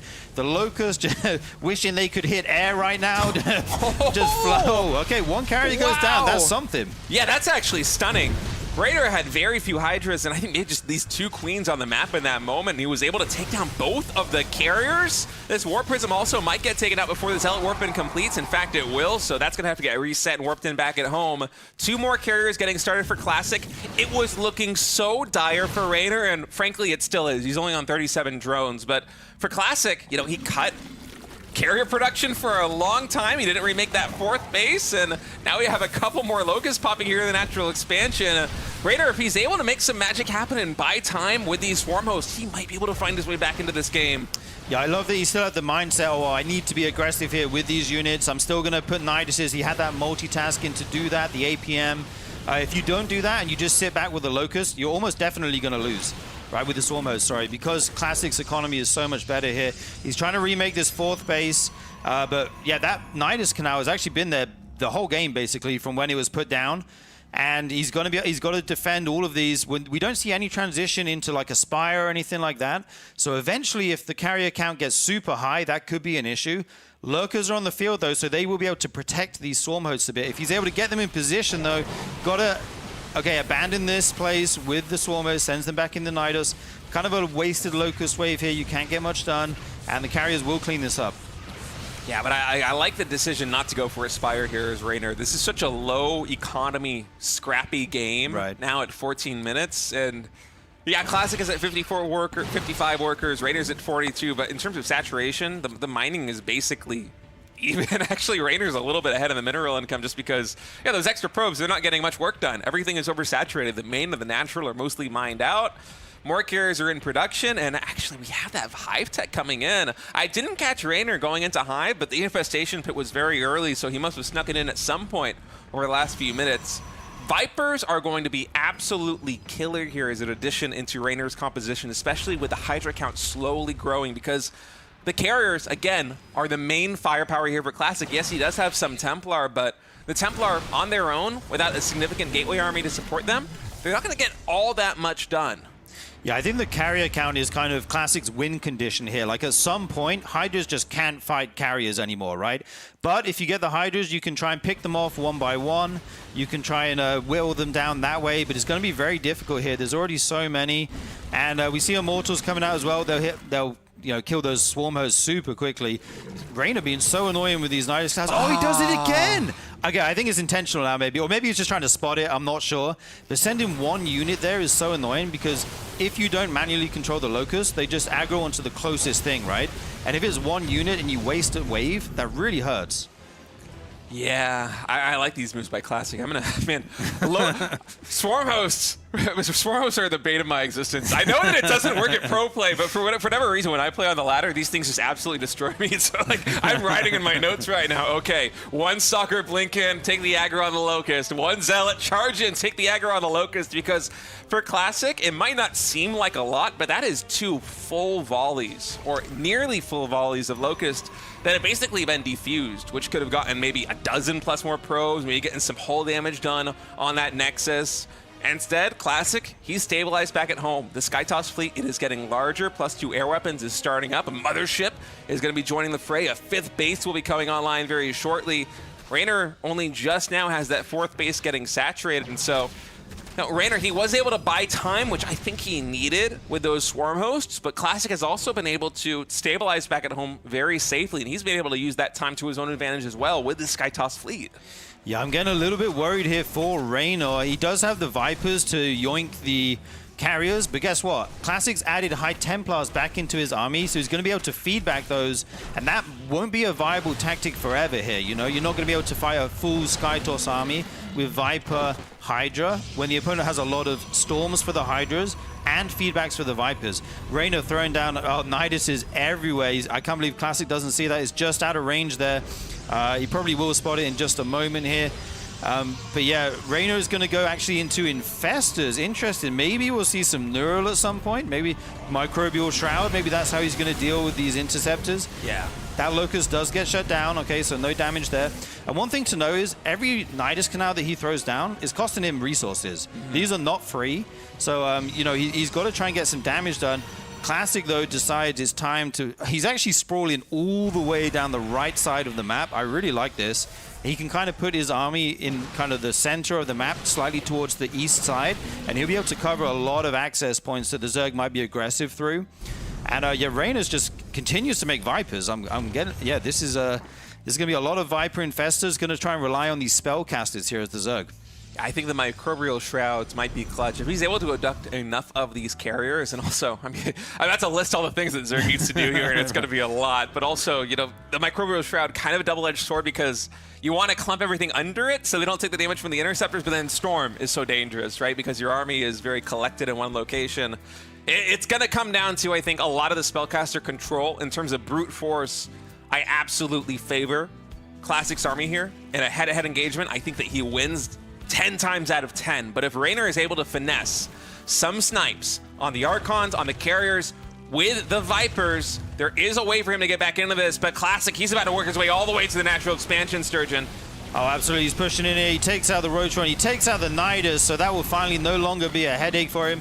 Okay, the Swarm hosts are actually kind of offside here on the other side of the map. Big yoinks on the carriers, but Storms go down on all these Hydras as well. I'm not sure who this engagement is actually favorable for. I think it's Classic right now. How are you going to push up this ramp into all this Sky Toss? A few Locusts go across the map. I don't think that matters that much right now because you just lost 30 drones. This game is no longer about the economy. You got to deal with this Skyforce force in the Sky Toss force in your main. Yeah, the abducts were brilliant there by Reynor, but the issue is Classic was just able to work his way into the natural expansion, and Reynor, he needs to fight from an entrenched position. He cannot just deal with it all by his own, and so he's going to lose the entire main base, his full tech tree. He's back in the Stone Age right now. The army that you see on the screen right now for Reynor is what you get, but the abducts are very good. 3 more carriers getting caught. One of them is going to be able to escape with its life. 2 of them fall in total. Only 4 carriers remaining. There are 16 Hydras on the field right now for Reynor. Army supplies are very even, but that's a little bit disingenuous because 2 more carriers are in production. The Swarm Host and Lurker is also not providing a lot of utility here in this fight. And once more, the engagement coming in. Classic, he's going to shy away. The third base for Classic has fallen. In actual expansion, it's basically mined out. So it doesn't really matter much at this point. And I think Reynor, he just sees the writing on the wall. GG is called. The abducts were good, but Classic being able to work his way into that natural expansion, I feel like was the game-ending blow. If Reynor could have spotted the army movement and intercepted him somewhere along the way, then maybe he can survive, even though it's absolutely an uphill battle. But Classic working his way into the natural, into the main base, killing a lot of the economy, basically resetting the entire tech tree of his opponent, and at the cost of 5 carriers. Yeah, 5 carriers, it's very expensive, but so is an entire tech tree. Absolutely. I love the way Classic did that. He expanded all the way down the right side of the map, and that's also where he attacked from. And there wasn't like a load of creep spread down there, so he didn't have kind of full vision of the Protoss army. And then Classic did so many small things well that game. Like we mentioned the 1 or 2 units that he sent to aggro the Locust waves onto them so that they couldn't go into his base and kill his probes. All these little maneuvers were great, as was the big picture. You know, he kept aggressively expanding, getting his eco going for that Sky Toss force. He played that so well, honestly. But on Reynor's end, I think it's cool he brought out Swarm Hosts. So we don't get to see that very often, right? Especially Swarm Host Nidus. I thought that was pretty sick. Yeah, Reynor is one of these players that has always leaned very heavily on tempo when trying to deal with Protoss and ZVP. You see somebody like Serral, and while they're capable of doing that, usually it's more of a calm, collected approach. If they're not going for a timing attack, he's like, you know what, I'm going to beat you in the end game with the best spellcaster control that StarCraft 2 players have ever seen. And for Reynor, a lot of the times, he's like, I'm going to beat you with my speed. I'm going to have a Nidus Canal in the main base. I'm going to try and throw one down outside of your 4th, outside of your natural expansion. In this case, he's doing it with Swarm Host, and it almost worked. Classic's crisis management was on point, and he still took a lot of damage from those Swarm Hosts. It was kind of a crazy game. I love to see that approach there from Reynor. I'm not sure if we're going to get that again over the course of this series, but I am still expecting a lot of very aggressive action from our Italian Zerg. Absolutely. And I loved Classic's kind of killer instinct in that game. He defended for a while, And then he knew the exact moment when it was time to push, right? Like he had all his defense set up and he said, okay, now I need to go. And my army's like just starting to get good with his first 2 carriers before the Zerg can get out enough anti-air. Because he only has Roach, Swarm Host, Queen at that point, just starting to add those Hydras in. And he hit a kind of sweet time in there before all the Hydras, Vipers and stuff were out. He got a critical amount of damage done, put Reynor's drone count super low, and was able to take the game. Like you said, I don't think we'll see that again. I think that's something you throw out like once in a series, perhaps, like in this current meta that we're in. You know, obviously Lurkers, Hydraling Bane is very common these days. I'm kind of expecting something more like that in Game 2 as we load into Persephone. Reynor going to be spawning as the Zerg in red in the top left, and down in the bottom left we have Classic as the blue Protoss.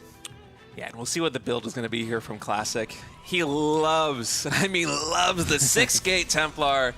+1 and Blink on 3 bases. I feel like I've seen him play that style in excess of like 90% of his PVZs over the majority of this year. It is just his bread and butter. And you know, sometimes when you're a player as capable as Classic, you can truly just do that same archetype of like starting build, and then there are just a couple kind of knobs that you tune here and there over the course of a series. Well, you know, some game you use those pieces, you're like, all right, we're going to really lean heavily on these gateways. We're going to get more aggressive. We're going to try and find some timings with Storm. And then some games like that previous one, it felt like he was kind of feeling things out. He warped in a lot more Stalkers than I feel like I typically would expect him to see. Usually he likes to take a faster 4th base and go to the Stargates more quickly, but he just went right back into the Skytoss fleet. And Classic, in my opinion, is probably the best player in the world at doing that style. Oh, absolutely. And Persephone here is the map where he had that epic game against Serral. That went for so long. It was well, an amazing match, honestly. And one of the key features here on Persephone is that the bases, the mains, are somewhat close by air compared to ground, right? You can get from main base to main base pretty quick with your air units. So I feel like it leans towards Stargate openers being good, Warp Prism harass being good in the late game, you know, getting those Zealots warping in the main, that kind of thing. And this is a map that we quite often do see turn into a split map situation. We'll have to see if either player wants to go for that. I think if I'm Reynor, you probably don't. You want to be more aggressive in the mid game, maybe with the Lurkers, that kind of thing. We'll have to see what he wants to go for. It is going to be the Stargate on the side of Classic. No surprises there. We'll probably see some Oracle harass. You only got the 1 drone last game. I think he'll be hoping for a little bit more this time. Yeah, 213 Stargate coming in here for Classic. And we'll see what he's able to get done, as that probe is going to be trying to run away from these Lings over here on the top right side. Reynor securing his 3rd hatchery in just a moment. Classic just trying to be annoying with this guy, gather as much information as he possibly can. Yeah, it's always nice to make that hatchery after the probe leaves, just so they don't know. Like, at this level, you know they're going to make the 3rd most of the time, but you want to get that confirmation, right? Just to be 100% sure there's nothing crazy coming your way. Queen at the front is in a good position here to deal with the Adept, get some damage on it. He's just going to try and pick off a drone before he shades out. He does get it. That's very nice. And yeah, we have Ling Speed finishing up here, so the Adepts will have to leave at some point in the future when that finishes and the Lings come out. And yeah, we'll probably see... Oh, he's going to use the healing zone, which is one of the nice features on this map. You can put your units there, top them back up to full health. We love to see the players use all the features of the map, like specifically. That's very nice. The Adepts are going to come home here. 10 Lings on the way just to deal with those in case they do a crazy dive. And the Spore Crawlers will be in time for the Oracles again. Unless... Oh, hang on a minute. Okay, there is 1 Queen. That Spore is actually a little bit late, so Classic has an opportunity here to dive in and get some probes. Oh. 2 go down. Will he lose the Oracle? No. Oh. Barely going to survive right there. And yeah, that's 213 Stargate out of 217. So that Spore finally tuned for a 217 Stargate, but instead 2 more drones are going to go down because, you know, StarCraft 2 at this level, it's a game of seconds, right? We've said it time and time again. That Oracle is able to get quite enough damage done. Yeah, in last game, Reynor, don't forget, Reynor was able to get a cancel on the 3rd base of Classic. That was a huge win for him. He's not made as many Lings this time, so he's not going to, you know, go for that. But it's kind of just a difference in the matchup, right? You can get the Lings, go for the cancel, or you can drone a little bit harder, which we see out of Reynor now. Classic, on the other hand, he's just added his Twilight. He's getting his Forge for +1. We're probably going to head into some Blink, Stalker, Oracle pressure here, similar to game 1, I think. And yeah, we'll have to see how Reynor's going to defend that. We still don't see his units of choice. We don't know if he's going to go for Hydras. Okay, we have one Evo on the way. It's a little bit late. Yeah, I was going to say it's a little bit late to be the +1 melee build. Normally you get that around 4 minutes. So getting it here at 4 minutes, you know, closer to 5 minutes is going to be the missile attacks, the roaches. That's going to be his unit comp here in the mid game. Yeah, we'll see what the choice is going to be from that evolution chamber. Personally, I still kind of favor +1 melee, even if it is going to be late coming in here as Zerg, because this map I feel is very good for the Blink Stalker pressure, and melee attack's usually the best way of dealing with that, in my opinion, with a ton of links, because you know that healing zone, it just adds another layer of survivability to the Stalkers. Normally, they don't take that much hull damage at all, ideally, you know, when you're pushing in with the Blink Stalkers and the Oracles, they're mostly just kind of dishing out the damage and blinking back as soon as the shields are gone, but inevitably you always take a little bit of hull damage, and so being able to blink back into the center of the map and top everybody back up at full HP is a good choice, but instead, actually, we have the evolution chamber coming in and no upgrades, so look at us, Yeah, we're the fools. Well, I mean, I'm not sure if he's forgotten it or if he wants to delay it until he deals with this Adept harass. You know, you want to spend all your resources into the defense. Actually going to have to cancel the 4th base here. That's going to slow his economy down a ton. He does have the layer on the way. Okay, it is going to be the missiles. These Adepts, they did their job. Like, if you can cancel a 4th base with your Oracle and Adepts, you're very happy with that. You know you're going to be looking good if you go into a macro game. And he's going to keep adding these Stalkers in, these Adepts still. Oh, man. So close to sniping down that drone. Classic would have loved to have it instead. Oh, actually, a Spire coming in from Reynor. Wow. All right. That is very exciting. And interesting also to pair this up with a ranged missile attack, right? Instead of melee. Usually, if you're going to be going in a Spire, I would expect you to be leaning more heavily onto the Lings, but this might be the situation which some Zergs were doing a number of months ago, where you throw in like 6, 7, maybe even 8 mutas, and it's kind of a hit squad. It snipes a bunch of probes. It forces some static defense and defensive Stalker Warpins back at home. And then behind that, you kind of transition back into a more normal game. Yeah, absolutely. And what you're hoping for there is that the Protoss overreacts, right? Yes. Sometimes they throw down a second Stargate, a Fleet Beacon, make Phoenixes, and then you go, oh, actually, I'm not making those anymore. I think we saw Cyril do that before, and he was able to actually win that game, transitioning back into the Roach Army with the ranged upgrades.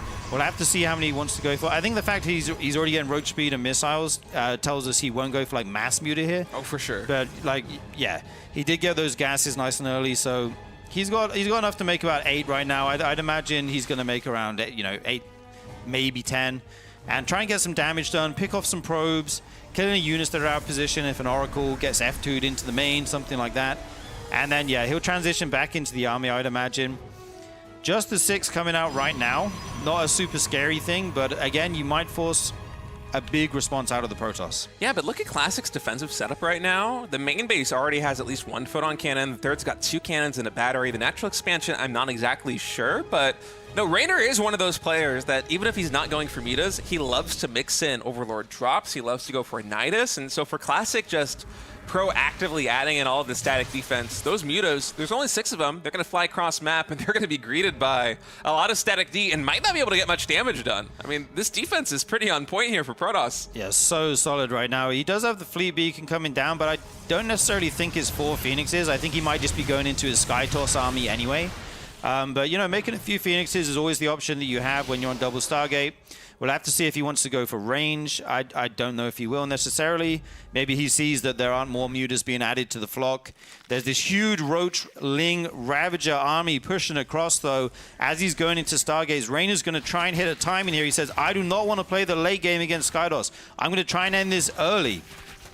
Yeah, timing attack getting ready to come in here for Reynor. Classic. Storm is ready. Big storms on those Roaches, absorbing the brunt of the damage right there. Follow-up storm, very good. Being able to catch a lot of those Lings. Also with the stasis trap is Classic has been able to shimmy all the way back to the defense of his third base with some excellent storms, really laying down the pain on this Roach Ravager composition. The mutas, they try to find another angle of attack over there on the third base. They will not get it, and the storms, my goodness, it's a Cat 5 hurricane right here in front of Classic's natural expansion. Reynor still has a supply lead, but look at this Protoss army, Sturgeon.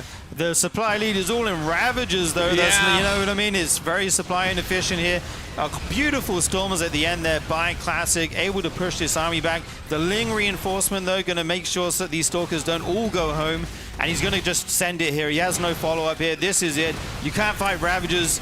You can't fight carriers with Roach Ravager. He's got to make this happen right now. He's looking for any kind of attack angle. He finds none. There's a Stalker in the wall. Reynor's being shut down at every avenue right now. Classic's defense, top-notch. Yeah, the defense has been good, but I think going for these extra 2 carriers, maybe a little bit ambitious here. He might have thought that he dealt with the majority of the force, but the reinforcements for Reynor are now causing problems. It's just a small number of Stalkers. Those 2 carriers could have been extra units warped in from those gateways to try and deal with this pressure. Instead, a lot of probes actually getting taken down.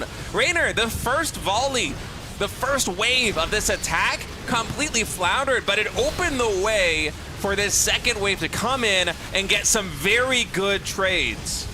The issue is now, can he get enough damage done before these carriers get here? They are out now. He only has 2 queens here as his anti-air. He's got to kill, well, he's got to do a lot of damage here because he's going to have no anti-air follow-up. He's making more queens at home, okay, but that's still, they're not at the front. And Classic's carriers, we were talking about if that's the right choice. You know, do you want to add more High Templar, get more Storms, you know, to deal with this attack? He does go for the carriers, and in the end, they end up saving him here. Yeah, it's a long window waiting for those carriers to finish from the Stargates, but once they do, they kind of put a stop to a lot of this aggression. Although, oh my goodness, Reynor, he is doubling down. We have creep tumors in front of Classic's base, and drones are getting pulled to make spore crawlers on the front line. That's going to be the anti-air. We do not have Hydras. This is Queen Roach Ravager with Lings trying to take this down. Only 2 carriers on the field right now as Reynor once again is pushing in. Oh man, this is a crazy timing attack, Sturgeon. Yeah, big bios go down on the carrier, but it does not digest. He's got to take this out. There we go. He gets a nice pick off there. The queens are coming in. He picks off another one. This time is looking so good here for Reynor. Just going pedal to the metal. Absolutely ramming these Ravagers into this base here. And the queens are pushing up even further. The spores aren't there yet. Okay, finally they're walking over, waddling over. They're going to join up and be that anti-air. Reynor is such a big stand-in army here. It's so scary for Classic. He's microing these Stalkers as best as he can, trying to get as many shots off as possible. Oh, it's looking scary for Classic, man. Yeah, but I like the way the Classic is navigating his composition now. He's warping in a ton of Stalkers. I'm not sure how many more carriers we have in production, but if you're able to leverage the economic lead that you have right now as Classic and just get more Stalkers on the field, I think that you might be able to stabilize. The Roach and Ravager numbers are starting to thin out. This one carrier has no interceptors left for the attack, and man, I think even with his Stalker Warpins coming in here for Classic, Reynor might have just broken this 4th base. Reynor's looking like he's done it, dude. There's so many Ravagers left, so many bios, more than enough queens and spores to deal with these air units. And I think Classic's on his last legs here. He's got 3 Stalkers, and that is it. 3 Stalkers and a dream. Classic in so much trouble right now, frantically warping his Stalkers, but they're getting taken out before they can even warp in. Dude, what a game number 2 from Reynor. That was so exciting. The beginning of that push, it felt like Classic shut it down so hard. Right. The storms were some of the best storms that I've seen all RSL, both Season 1 and CS2. The coverage was insane. We had storms on Roaches and Ravagers where, you know, Stormit comes in like it's a ticket damage, a ticket damage, a ticket damage. They were taking basically every single tick. And the service area of the storm was massive. Yeah. But Reynor, he doubles down and then he triples down. You know, he goes for another wave of Roach Ravager, and then the 3rd wave comes in with Spore Crawlers from the front line, getting pulled with drones. There's like 8 drones or 10 drones or something crazy. Reynor had that killer instinct, like, I need anti-air now. Make queens. Send 10 drones across the map. Make a bunch of spores outside his base. What a sick push from Reynor, man. Yeah, that's one of the coolest Roach Ravager pushes I think I've ever seen. And that was, of course, it's Reynor that makes that happen. This guy has a flair for aggression that is so much fun to watch. And I kind of go back to those 2 carriers getting started when the first wave was very well parried by Classic. Right. If we could resume from replay, Classic and Reynor, we don't go for the carriers. Instead, we just double down on the Stalkers. We go for full Stalker production on those gateways. I feel like he holds. Maybe, yeah. He also moved the Stalkers out aggressively after he pushed back the first wave. I think if he didn't make the carriers, like you said, and he kept the Stalkers near his static D, and he reinforces with High Templar Stalkers, maybe he can hold. There was still a lot of Zerg there, and once you'd run out of Storms, the Roach Ravager is so good against those gateway units, and the static defense almost doesn't matter against that many Ravagers because you're going to bile them all down, right? The cannons go down, the shield batteries go down super quick. I would love to see them play that out from replay like 5 more times. Yeah. And just see how it goes. Really, really good push, though. Yeah, that was so sick. I think classic, because I was also kind of expecting Reynor to try and do some kind of transition, even though you would be limping into the mid and late game if you try to transition out of that. You're pretty all in like with that Roach Ravager, right? A queen walk where the Yeah. Roaches and the Ravagers or the Overlords even getting pulled there to the front lines. You would be limping into the mid or late game, but it just didn't seem like it was going to work. And I think even Classic was expecting Reynor to be like, okay, well, this is failed. Let's try and pull back. But just the tenacity to continue to push in right there is going to bring us to a game number 3 in pretty spectacular fashion. That was not the result I was expecting after the start of that push. But map number 3 has loaded up. We're going to talk about for the decider match here. This is the winner's match. The series number 3 here in Group B, the winner of this map is going to be going on to the playoffs of the RSL. The loser is going to have to go to the deciding match. Absolutely. Reynor bringing the excitement in this series, taking it to Classic. He doesn't want anything to do with that late game, flying Corruptors and Broodlords and Vipers around for 30 minutes. He says, nope, I'm going to take it to you. I'm going to get damage done or even just kill you in the mid game. Beautiful timing push there in game number 2. Game 1, he went for that multi-prong harass with the Nidus Swarm host. Classic's defense looked amazing in game 1, and it was looking amazing in game 2, until I feel like he got a little bit overconfident, perhaps, once he pushed back the first wave. But like, he doesn't see what we see. He doesn't know that Reynor is just full sending it with Lings behind that. He doesn't know the drones are coming across the map. So yeah, I think Reynor's going to not do the same build necessarily, but I think he will still be the aggressor in this last game. He came very close with the Swarm Host to breaking Classic in that game number 1, and then in game number 2, he very clearly did. Even though the beginning engagement did not go his way, he was able to actually pull it through with just relentless aggression. It's why Reynor is one of the most fun Zerg players to watch, in my opinion, is that his game is not the typical Zerg game. He loves to just go pedal to the metal, all gas, no brakes, especially against a defensive Protoss player like Classic, because in my opinion, there is no Protoss player that is better at navigating the late game than Classic. You don't really want to get there. I mean, we saw Cyril be able to do it, but Cyril's like the 1 in a million player that might stand that chance. And even Reynor, of course he can win those late games versus Classic, but if you have a better shot of doing it in the early game or the mid game, why not take your chances with this aggressive play? I'm so keen on figuring out what he's going to do here in game number 3, because I think that I would be surprised if we saw him just hang back, try to play the macro game, go into the Supreme late game versus Classic. I think it's going to be some other aggressive move, and Reynor has such a repertoire of builds that... Oh yeah, dude, he has so many timings, so many ways to harass you and deal damage. I love the muters as well. Like, in the end, they didn't really kind of get much damage done. But I think they distracted Classic in a way, and I'm not sure if he was ready for that big attack to follow up so quickly. You know, sometimes Zergs will do the muters and then tech into lurkers behind it and sit back on a huge economy. Reynor opted for the more aggressive route. I think that suits his style more. I think that's how he should be playing against Classic. There's basically one dude in the world, and his name's Cyril, who can actually be favored against Classic in the ultra late game. So I like his strategy choices so far. Game 3 could be different. Right now we see it as the standard Oracle opener here from Classic. I like this little shade into the main where the creep isn't. The Lings cannot engage here. He'll pick they would just get picked off. He'd lose a couple, and the Adept would shade out. Looks like that will be the case anyway. He'd love to get a drone. Ooh. Oh, cancels the shade. Oh, not targeting these drones quite. No! Oh my 3 goodness. drones. Okay, I think he got 1 at the end there, but that could have been 2. Little hiccup there from Classic. Reynor will take that though. 1 drone for 1 Adept, not bad.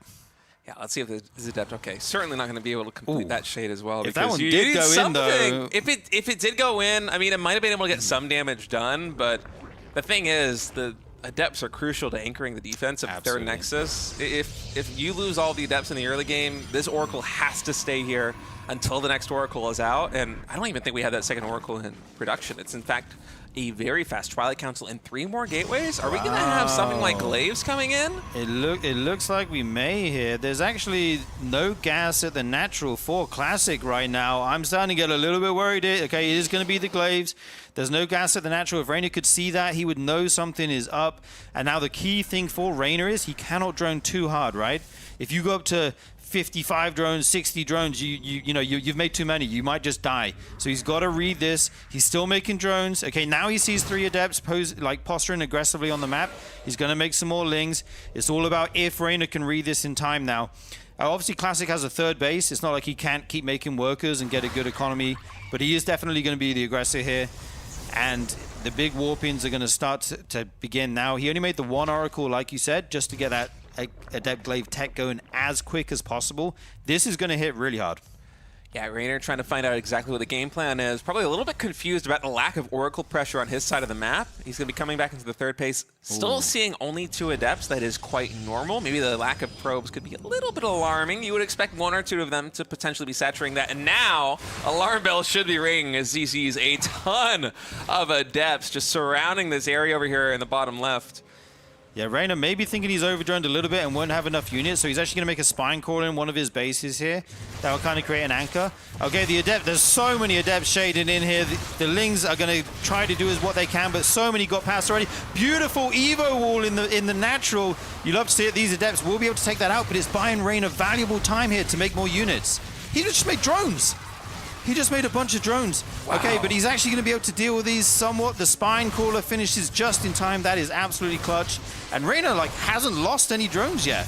Yeah, very few drones, if any, have gone down. And the bravery of Reynor to throw down 8 more drones while this pressure was mounting and just continue to handle the defense. 1 drone in total has fallen. That was not from the Glaives attack. That was in the very early game. The 1 adept that just kind of got sent on a mission into the main base of Reynor, and Classic is going to be transitioning out of this. He wasn't all in with that push by any means. You can see he has a fully saturated 3rd base. In fact, the worker counts are equal, but this is a lot of resources invested into adepts, which are not going to scale well into the mid or late game. He didn't lose a single drone, dude. Such a sick defense there by Reynor. And aggressively droning through that. What a madman. Sometimes these adept pressure builds can just kill you if you're not ready, right? But he had the response perfect. Spine Crawler the 3rd.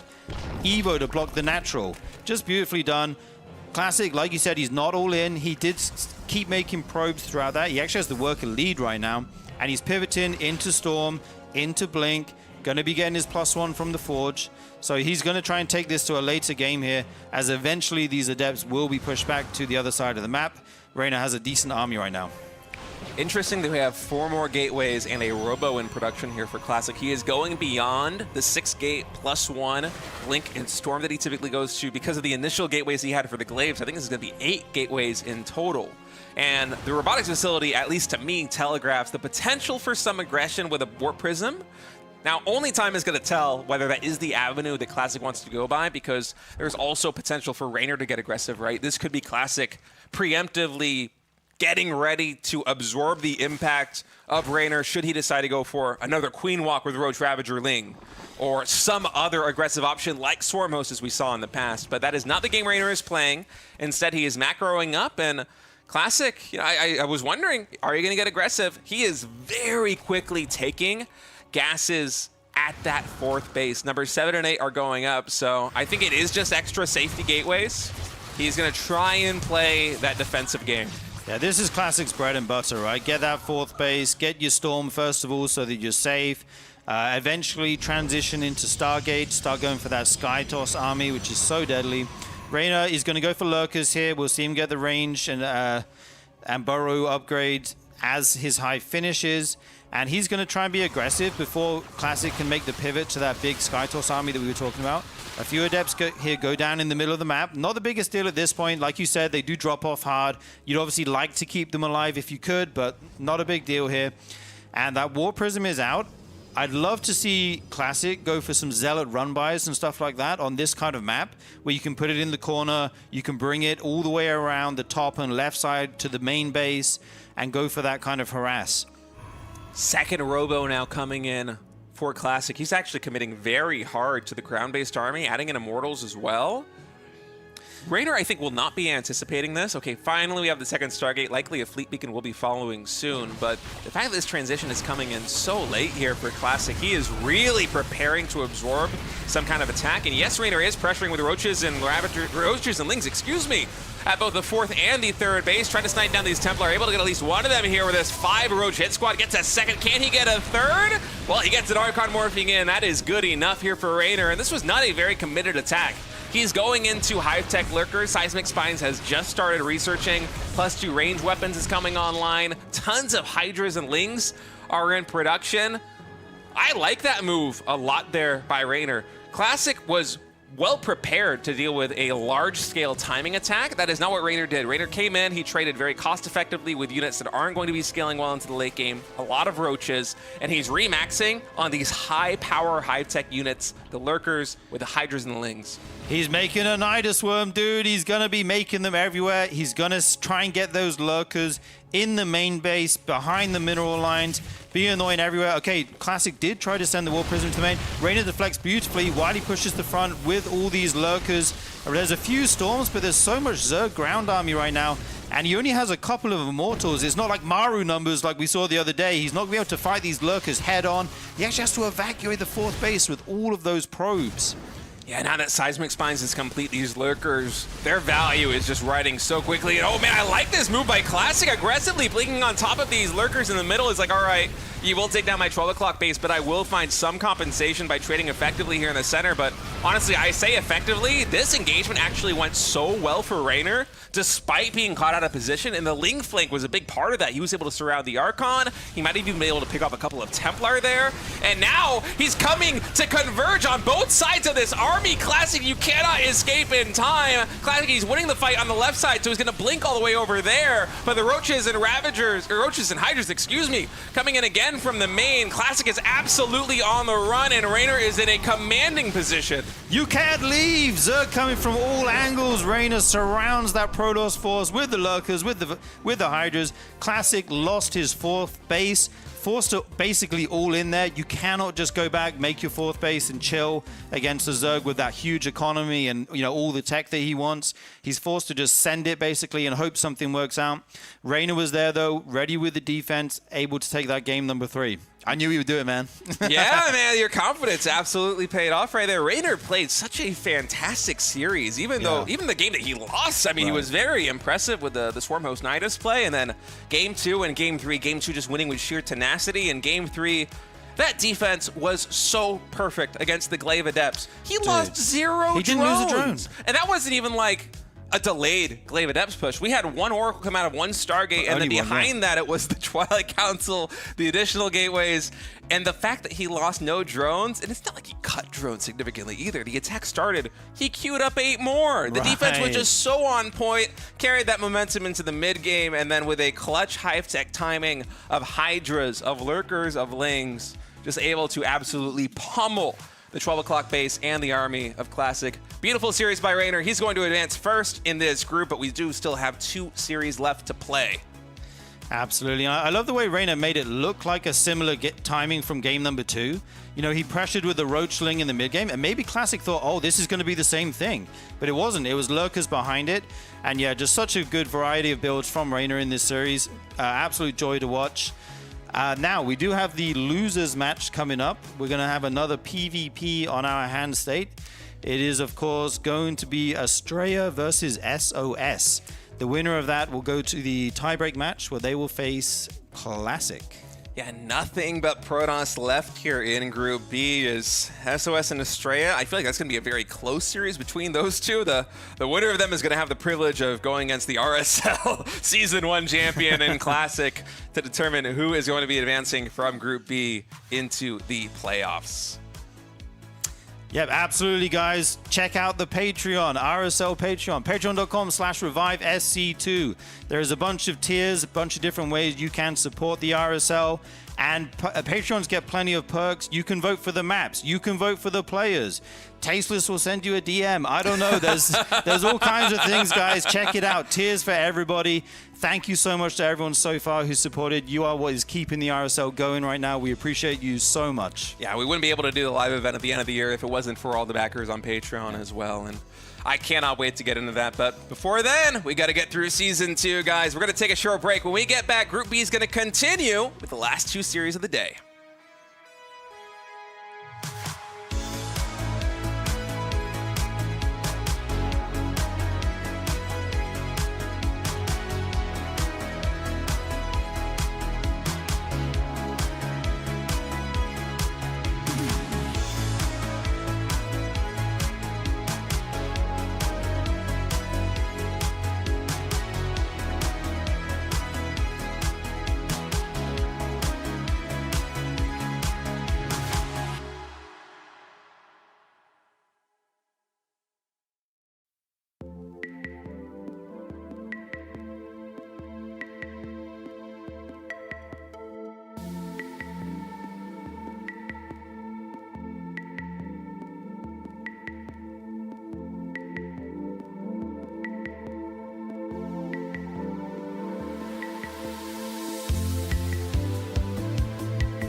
Hello, everybody. Welcome back to the RSL. It's going to be Tasteless and Sturgeon casting this next game of SOS versus Astrea. How you doing, man? I'm doing very well, dude. We've had some great games so far. Good PvPs, PvZ action. Looking forward to our next series here. Yeah, this is going to be an interesting one. Out of all the players I've ever cast, SOS is maybe my favorite. Like, historically, I just loved so many of the novel builds and ideas he would bring, and he would create these games that never really looked like anything we would see from anybody else. But it's not the same SOS from before.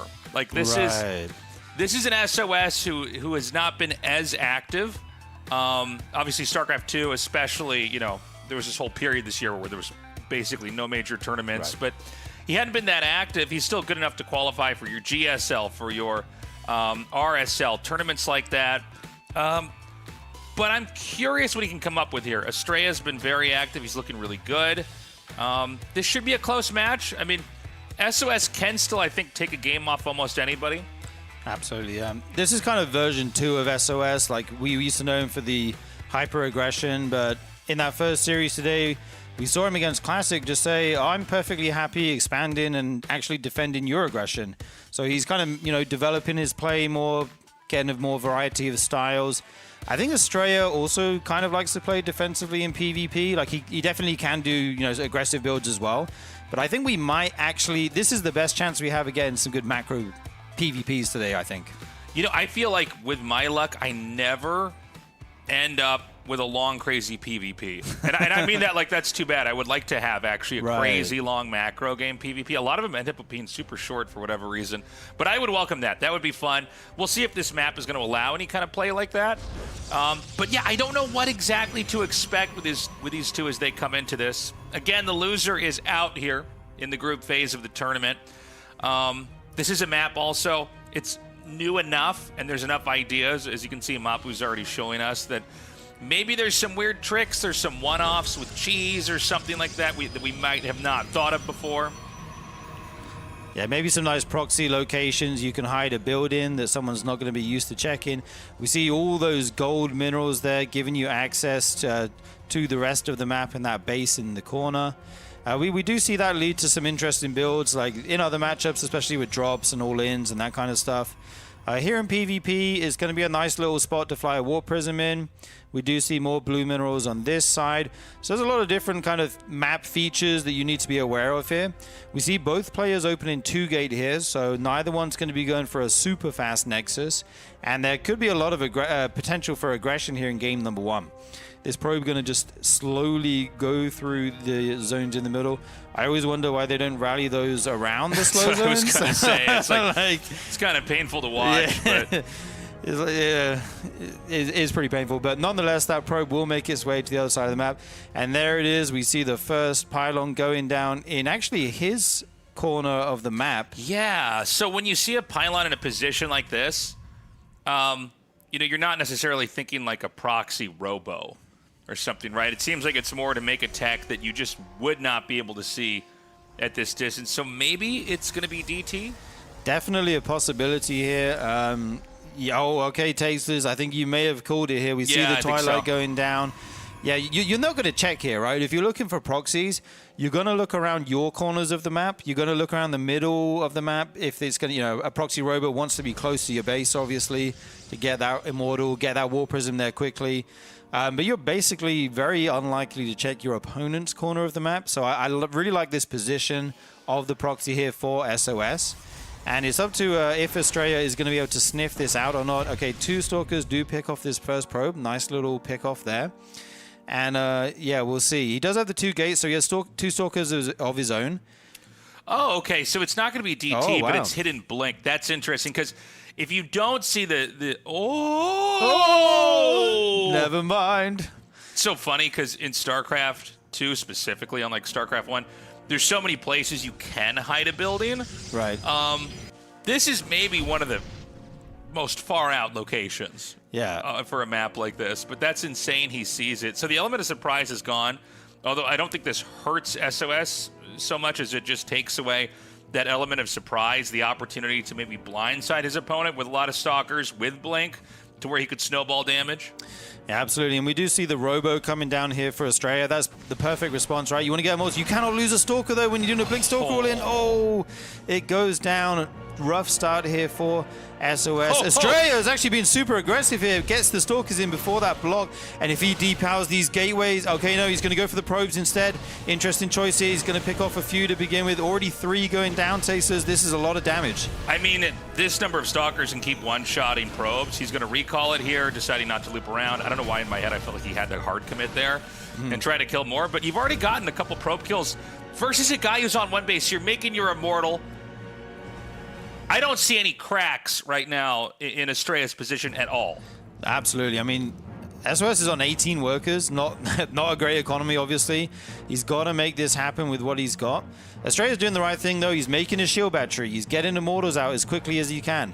It's going to be scary for a moment, but if he can survive until you get like 2-3 Immortals out, he could be able to hold this off. He didn't actually decide to take out that Twilight, just lets it live. And here comes the first push. He's going to go up the ramp. He's going to use that Guardian Shield.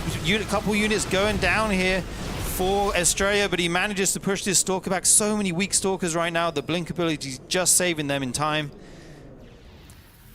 He's going to try to come up again here. You know, I was thinking in my head, I'm like, maybe he could try to go into the main, but that doesn't seem like it's, you know, the longer it takes you to try to go into the main, the less likely it is to work. Like, there's really is hinged on this working right away. Good shimmy back with the Immortal. Even soaking up just enough damage on the hull before refilling that at the battery. You know, it's funny. It's like, there really truly can be, like, perfect exchanges. Like, the fact that there was enough damage on that Immortal, and it still was just perfectly like moving back, and then the battery can still come and fill it in, and then you could see SOS was already in too deep, right? Got stuck on the ramp, was taken out. I can't believe he found that proxy. I guess it's not even a proxy. Sometimes I use the wrong terms as long as I've cast it. It's a hidden building, in an extremely obscure location on the map. That's insane. It maybe would have even been better to have built it in his main base in that situation. It's a gamble, right? You throw that building down in a corner. You pray your opponent doesn't find it. If they don't, they're at a significant disadvantage. If you go Stargate there, you can just die, right? Like against Blink Stalkers. But he was able to, first of all, spot it, and then second of all, have the perfect response of shield batteries and Immortals. Kind of textbook defense. Even sending the 4 Stalkers across, that's so scary to do. Send 4 Stalkers to your opponent's main while you're being all in with a proxy. Beautiful play by Astrea. I don't know if SOS would have tried to force win so hard had the probes not been killed, but I mean, it's hard for there to be more that could go wrong in that game early on. You know, PvPs are shorter than a lot of the other matchups in StarCraft 2. Yeah. But I mean, for a game even that short, I mean, can you think of another mistake that could have been made? Not even a mistake, but yeah, an unfortunate thing that happens. When you hide a building, you are just kind of gambling a little bit, right? If they can send the probe to that location and they can find, whether it's the worker or the pylon or the building, they can usually figure out what you're doing. But yeah, Stalkers in the main. Even lost that 1 Stalker really early, right? Yeah. And when you're doing an all-in, like, every single unit counts. You need that critical mass to start one-shotting the units of the opponent in the natural, and then you can start to snowball it. It gets out of control, and you can force the win that way. But yeah, just textbook defense by Astrea. Really impressed there. The second map is going to be ley lines, and I'm curious if SOS is going to be aggressive again, or if he will fall back to his kind of one-gate Nexus expand, which you saw against his opponent in the first game against Classic. And I'm also curious what Astrea is going to do. He's looking very relaxed right now. Both players having a big stretch. Stretch it out, boys. Oh, the stretching is synced up. Everybody at home, stretch it out. Dude, it's the Protoss player thing on the head that connects them all. That's they said right. It's time to stretch, boy. This is going to be hopefully a better game. You know, because there's so many different build orders that can happen in PvP, that all makes sense. You have so many possible interactions where I think the early game takes a little bit more nuance than some of the other early games. TVT's like this a little bit too, where there's like so many different add-ons and unit compositions you can make. We're going to hop into game number 2 now. Right now, Astrea with a 1-0 lead versus SOS. Bottom left, SOS. Top right, Astrea. Yeah, I like the point you made there. Like the build orders matter so much, right? They're not like necessarily completely hard counter auto wins, but you definitely do have some advantages, right? If you go Blinkstalkers against a Stargate, that's going to be good for you. If you go Blinkstalkers against a Robo with the Mortals, not so good. And you have to kind of try and find a way to play around it. I think he did actually hallucinate a Phoenix in that game, but it wasn't there in time to let him blink into the main and be annoying with his with his Blinkstalker, so he was kind of forced to just send it up the natural ramp, which is exactly what Astrea wants. He was perfectly positioned to deal with that. And yeah, anyway, we'll have to see what's going to happen here in game 2. Astrea going for that slightly quicker second gas. Both players on just the one gate right now. Okay, second gate going down here for Astrea. SOS only has the one gate, so I think he might be playing the build we saw earlier against Classic, get that quick Nexus, try to go into a slightly more macro-based PvP. Yeah, and we'll have to see what Astrea is cooking up here. Yeah, you know, Astrea coming off of a very smooth victory. Those really are the best if you're in a tournament where your opponent, like a car wreck, like totals the build order. Like, before the thing is really launched and is in orbit and doing what it's supposed to do. It's just so many things around. You go, okay, it's a disaster over on the other computer. So I can at least sit comfortable with that. SOS is a very, very relaxed player. So I think he can brush this off and come back. This is a proxy pylon. Remember when I messed up what I called it when it was really a hidden pylon? This is a proxy pylon. This is just dirty. That's right outside the natural there. Could you be any more obvious? But sometimes, you know, maybe your opponent's got to go check your corner of the map. Like, sometimes the obvious spots end up working out. If you look at SOS's probe on the minimap, I mean, it's going to come around. Oh, nope. Okay, it just sees it. He does see it. This is so close. Yeah, but you can't necessarily walk out and kill this. Like, what do you have right now? Yeah, the Sentry's going to take its crappy Ghostbuster blaster and just not be able to do anything to this. And, you know, that's one of those things, like, even if you see it, you go, well, I have the wrong unit. The Sentry doesn't help me at all. Right. And the Gateway, I mean, if it wasn't obvious enough by how close the pylon is here for the proxy, the Gateway, that he didn't quite scout, he could guess it's there, but this makes it a launching pad for basically an all-in. Yeah, absolutely. And you got to be careful as well. You don't want to try and kill that pylon or anything because Astrea has 2 Stalkers walking across the map. You could just lose a Sentry, right? So you got to conserve these units. Dude, this is amazing how close this is to his base. I don't know why. I decided in my head this had to be an Immortal, but no, a War Prism is very good too. You can just juggle the Stalkers. Yeah, sure, yeah. Yeah, you can go for the War Prism, sorry, like you said. Send the Stalkers into the main. Be annoying with them. Oh, nice force field. Okay, actually managing to trap these Stalkers. 3 Sentries going to take... Oh, never mind, tasteless. Shine my mouse pad. That was crazy. Okay. I've never been more confident of an outcome, and then it was just changed in front of my eyes. Wow, he pulled all the probes already. Really respecting this harass potential, and I think he needs to because those 4 Stalkers will one-shot a probe. The Guardian Shield, I think that was a little bit preemptive. A little bit of a fumble there with the hand on the keyboard. Right. I don't think that there's a reason why you would have made that. Now, that actually might matter in moments like this. Like, that could have been, you know, a force field or Guardian Shield later on during a commit. So he's going to juggle up. Oh, wait, hold on. He might not be able to pull it off now. I think you need to at least get the first wave up there to make this work. Yeah, he has one battery at the top of the he's trying to... Oh, God, he's just not quite over the edge. This is so scary here for SOS. He has that one battery there. He doesn't have one, like, kind of lower in his main. He is making it now. This War Prism's just trying to get in, but it can't find any headway there. Yeah, I wonder if it makes sense to make a battery at the proxy. I don't know. So he just commits into here, and the question is, do you elevator over or out? So he goes out. Okay, great control. Now he's drained the energy from the Sentries, at least most of it. Oh, I thought for a second that was SOS doing this to his own base. So at that point, I'm like, what? Dude, this is looking so good for Astrea right now. Yeah. He picked up units. His army supply is huge, 32 to 14 supply. He just got too much, and he's got a Warp Prism to save all his weak units. Well, this is a really tough one to hold off, especially when you see the probes get pulled and they get clipped out immediately, and you go, okay, well, this isn't getting any better. He's going to evacuate the probes. GG Astrea. Wow, Astrea popped off. Did you see that? He jumped up in his seat there. Did he? Okay. Yeah, a little pop-off missed from that. Astrea. Sick. Well, super short PvPs. Yeah. Very simple. The all-in worked for that game. In game one, everything kind of fell apart for SOS. You can have. I told you before we started this. I said I never have long PvPs when I cast them. I remember watching Showtime stream once, and there was like some game where like it was split half map. PvP? Yeah, it was so epic. This was like a long time ago. I remember watching it and thinking like, I will never cast a game like this. For some reason, if I'm here in the caster seat, it won't happen. You even tried to cast a curse it, but that wasn't enough. Yeah. The bad luck Remember is when just I thought too strong. I was going to cast Max Packs yesterday, and then I thought he would probably get out of the group. you opened the show like, oh, guys, I've never cast Max Never Pack. done it. So excited. You still haven't cast Max Pack. No, But it might never happen.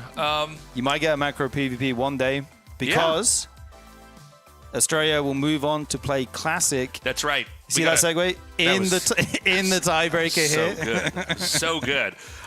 So SOS has died. It's going to be He's Astrea died. and Classic. He dies literally. That's the rules of In real RSL. life, When you yeah. lose in the game, in the tournament, you lose in real life. Glad to have SOS with us here, but Absolutely, yeah. he was not able to survive. So it's going to be Astrea versus Classic coming up. This should be a really good match. Classic is really, he's looking to be in the best form he's been in since, was it 10 years ago, where he was like basically the best Protoss, kind of like when Legacy of the Void was fresh out of the oven. But, Astrea's definitely got a shot. Before we go, we're going to do a quick plug here, guys. We have not just this season, we have a third season that's going to be in November. And after that, in December, we're going to have an offline finals. In other words, it's going to be the casters, the players, and the fans all in one place. All the Hulkamaniacs. For $15 million. All on the line. 15 million won, guys. It's going to be an amazing event. We are shopping around to different venues to figure out what makes sense. So we're going to have more information on that. We will have tickets on sale. I can't remember what Patreon. I should actually check this since we're going to be doing this. I'll check after the show today. But one of the higher Patreon tiers, you automatically get a ticket. Those are probably going to sell out pretty quickly. The VIPs, as it were. The VIPs, that's right. So we're going to go to a break. We come back, another PvP before we close out Group B for the show.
Welcome back, everybody. Thank you for waiting. It's time for the final best of 3 of the evening. This is going to be Astrea versus Classic. Classic, the RSL Season 1 champion. Astrea looking strong, though. This could be an interesting match. Yeah, Astrea's been really spicy in these PvPs, man. That series was over so quickly. I almost couldn't believe it. And Classic also, in his games versus SOS, was very aggressive. So I kind of don't know what games we're going to get here. Were they playing aggressive as like a stylistic choice to try and match up against SOS? Is that just the way they like playing PvP right now? Because if it's just the way they like playing PvP, we might have an even faster series. Yeah, well, I mean, PvP can be short, can be really, really short. So we're going to get into this match in a second here. Now, Classic is just in extremely good form. Astrea certainly has got a shot. He's an extremely strong player. I don't really feel like there's any player that Astrea couldn't take out in a best of 3, especially just due to the nature of PvP. I mean, PvP, there are so many possible openings and interactions. I don't know that Astrea beats Classic if we go into like a 15-minute game. Yeah, that's a tall order against Classic. But if there's any matchup you're going to beat Classic in the late game, I feel like it probably is going to be PvP because it's kind of... I mean, Protoss PvP late game is still like you're fighting with sticks and stones for whatever reason. You're still just making gateway units. You just take more bases. You're just battling in rock, paper, scissors forever. We truly are the cavemen of StarCraft. We are. It's funny for the high-tech race. This is just what we've We are the apes, but the apes from Planet of the Apes. Okay? Yeah, like there you go. I like that. So we've got Classic here on the right and Astrea here on the left. And we have okay, it's going to be Pylon on low ground for both sides. Your natural expansion does start on high ground. Yeah, people love to go for the fast expansion on high ground maps in PvP. It makes a very big difference in terms of the defender's advantage, so no surprise to see either player going for that Pylon on the low ground here. You can play a little bit of a mind game, though. Build your wall on the low ground and feign the expansion and still deal out some kind of attack. I feel like that's usually a bit rare these days. People have gotten very good at scouting these kind of strategies coming, but it is something you got to keep in the back of your mind a little bit as our probes pass each other and the slow motion here. Yeah, you know, it's one of these things where I guess the idea gets popular early on, but people are so good at ferreting out, oh, are you faking this? Okay, well then, you know, and I think there's also a lot of counterplay to that too. So we probably won't have it this time, but it would be cool. I'd welcome it if we did end up seeing it. Now, if they're both playing it so far what looks like this could be just quick expanding on both sides, which could mean we would have a longer game overall. Yeah, certainly. I mean, longer than the last series, for sure. Yeah, it's hard to get shorter than the last game. So really fast Nexus here for Astrea. He actually had 1 probe mining gas there.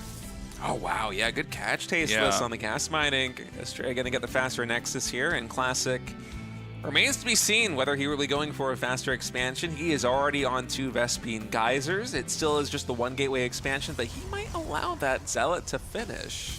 And he actually even went for a Pylon here on the wall. Yeah. Astrea, a little bit of a Manor Pylon, making it harder for him to get the ideal wall in set up. Yeah, and there's a shield battery. Okay, so I haven't seen this one. Wow, okay, so there's a Zealot inbound. Not the fastest one inbound. It is going to go through the slower thing. And this is going to be double battery versus single battery. Ooh, is that Pylon going to go down before the batteries are done? Okay, this is just... I think this rush just doesn't work at all. Oh, that is so close. Oh, oh, that feels so bad here for Classic. What a disaster of an early game. That...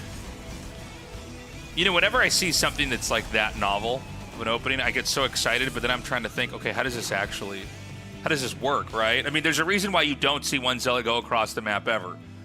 Not since StarCraft 2 basically came out. Like maybe the first few months or something, people were doing stuff like this, but you know, nowadays people basically have an answer. Now the Zealot's going back home and there's an Adept in the main, switching into the natural. So you could get kills here, but there's already a battery here. Yeah, the battery is perfect at nullifying just 1 Adept. It'll take a very long time for it to actually work its way through the shields of these probes, but Classic, you might as well try, I guess. It's going to cancel the Shade. At the very least, a consolation prize. All right, he does get one because it's out of range of the shield battery, but he also got a lot of lost mining time there for Astrea. That was 4 or 5 probes, which didn't mind for maybe half a minute or so, which it's not very consequential, but in Classic's position, you kind of got to take what you can get, right? Yeah. So now we have the Oracle coming out here, and he can moving shot down this first Stalker. And this could be an overextension here from Classic. Now he's going to get the third. Oh! I was wondering if that slower field could be taken advantage of here. Oh my God. You got to micro around that. So he's going to eat a couple more shots before being able to get out of range there of those shots. So we have a second Oracle being made now. Gateway's coming down. What's been maybe one of the most unusual early games I've ever seen? Yeah, it's for been, PvP, especially at this level. I feel like if you're the dregs like me, you might see this much more often, but in this situation, no. And wow, man, these probes venturing far from the safety of their shield battery are going to get caught out, mining those gold mineral patches, trying to unlock the bottom left side of the base. And actually, Astrea, I think he expected to be able to take down that stasis trap, but he definitely didn't. That is a lot of idle probes right now, a lot of money lost here for Astrea. As you can just see the income differential, 2 red arrows now pointing in the advantage here of Classic, as the early game was not what he wanted, but these Oracles have absolutely brought him back into this one. Yeah, great stun, and he's going to set up another one. This time, though, Astrea's ready, leaving just one probe there to eat that shot. Nice, double-pronged harass here. Now, Astrea is moving across the map very quickly, and Mob was going to make very sure that we see exactly how much this slows these down. I am surprised we don't see shift-clicking around that. I guess StarCraft 2 is so fast, sometimes it's better to just right-click this and make sure you've got everything working at home. And this should not be a moment that Classic would move out. So I think this attack here is going to blindside him a little bit. Classic's going to have to stay back in this defensive position. Now, Classic's Blink is going to finish first. You might imagine where you saw the Stalkers here from Astrea that maybe Astrea would be ahead in Blink, but it's actually the other way around. A couple of Stalkers going to get recalled back at home to defend against these Oracles here for Astrea, and that probe will go down, but at least it was able to get the Nexus planted on location before the Oracles were able to quickly dispatch it. Now, Blink, there's still a long time before Astrea's Blink is ready, and I'm looking at the minimap right now. Classic venturing forth with his Stalkers. He has a large window to get damage done, and let me tell you, Blink Stalkers, very good against Stalkers without Blink. So we're going to see if Astrea is actually able to defend this third base. As it looks right now, I would be surprised if this is anything other than a cancel, and if this third base does get canceled, Astrea, he's taken so much damage in terms of the Oracles killing probes, in terms of the Oracles stunning probes and preventing mining. Blink is now delayed. The third Nexus hasn't even begun here for Astrea. Oh, wow, look at that. I didn't really appreciate how much that cybernetic score is sticking out. And Stalker versus Stalker, that's actually an extremely important tech building.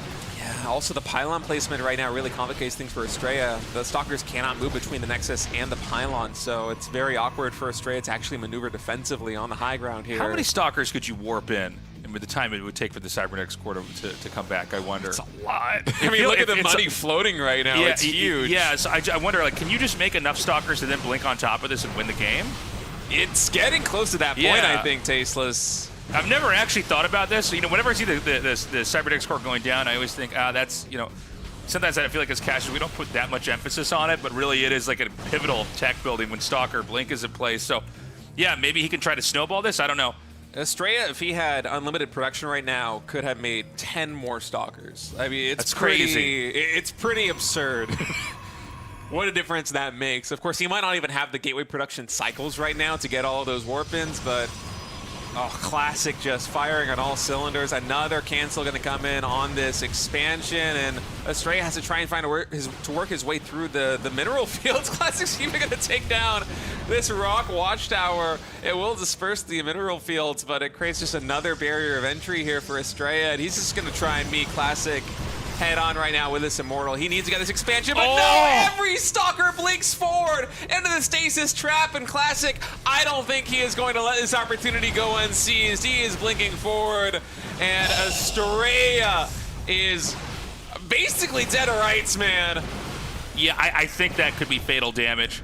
And he could run all the way through here into the main. He could just start to unpower anything that doesn't have enough pylons over it. And I think that's game. It's funny. Basically, Classic just kept his third alive long enough and had really good tactics on the outside.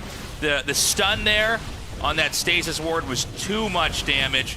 And that's going to be it. GG. Classic takes game 1 in a PvP I will never end up casting again.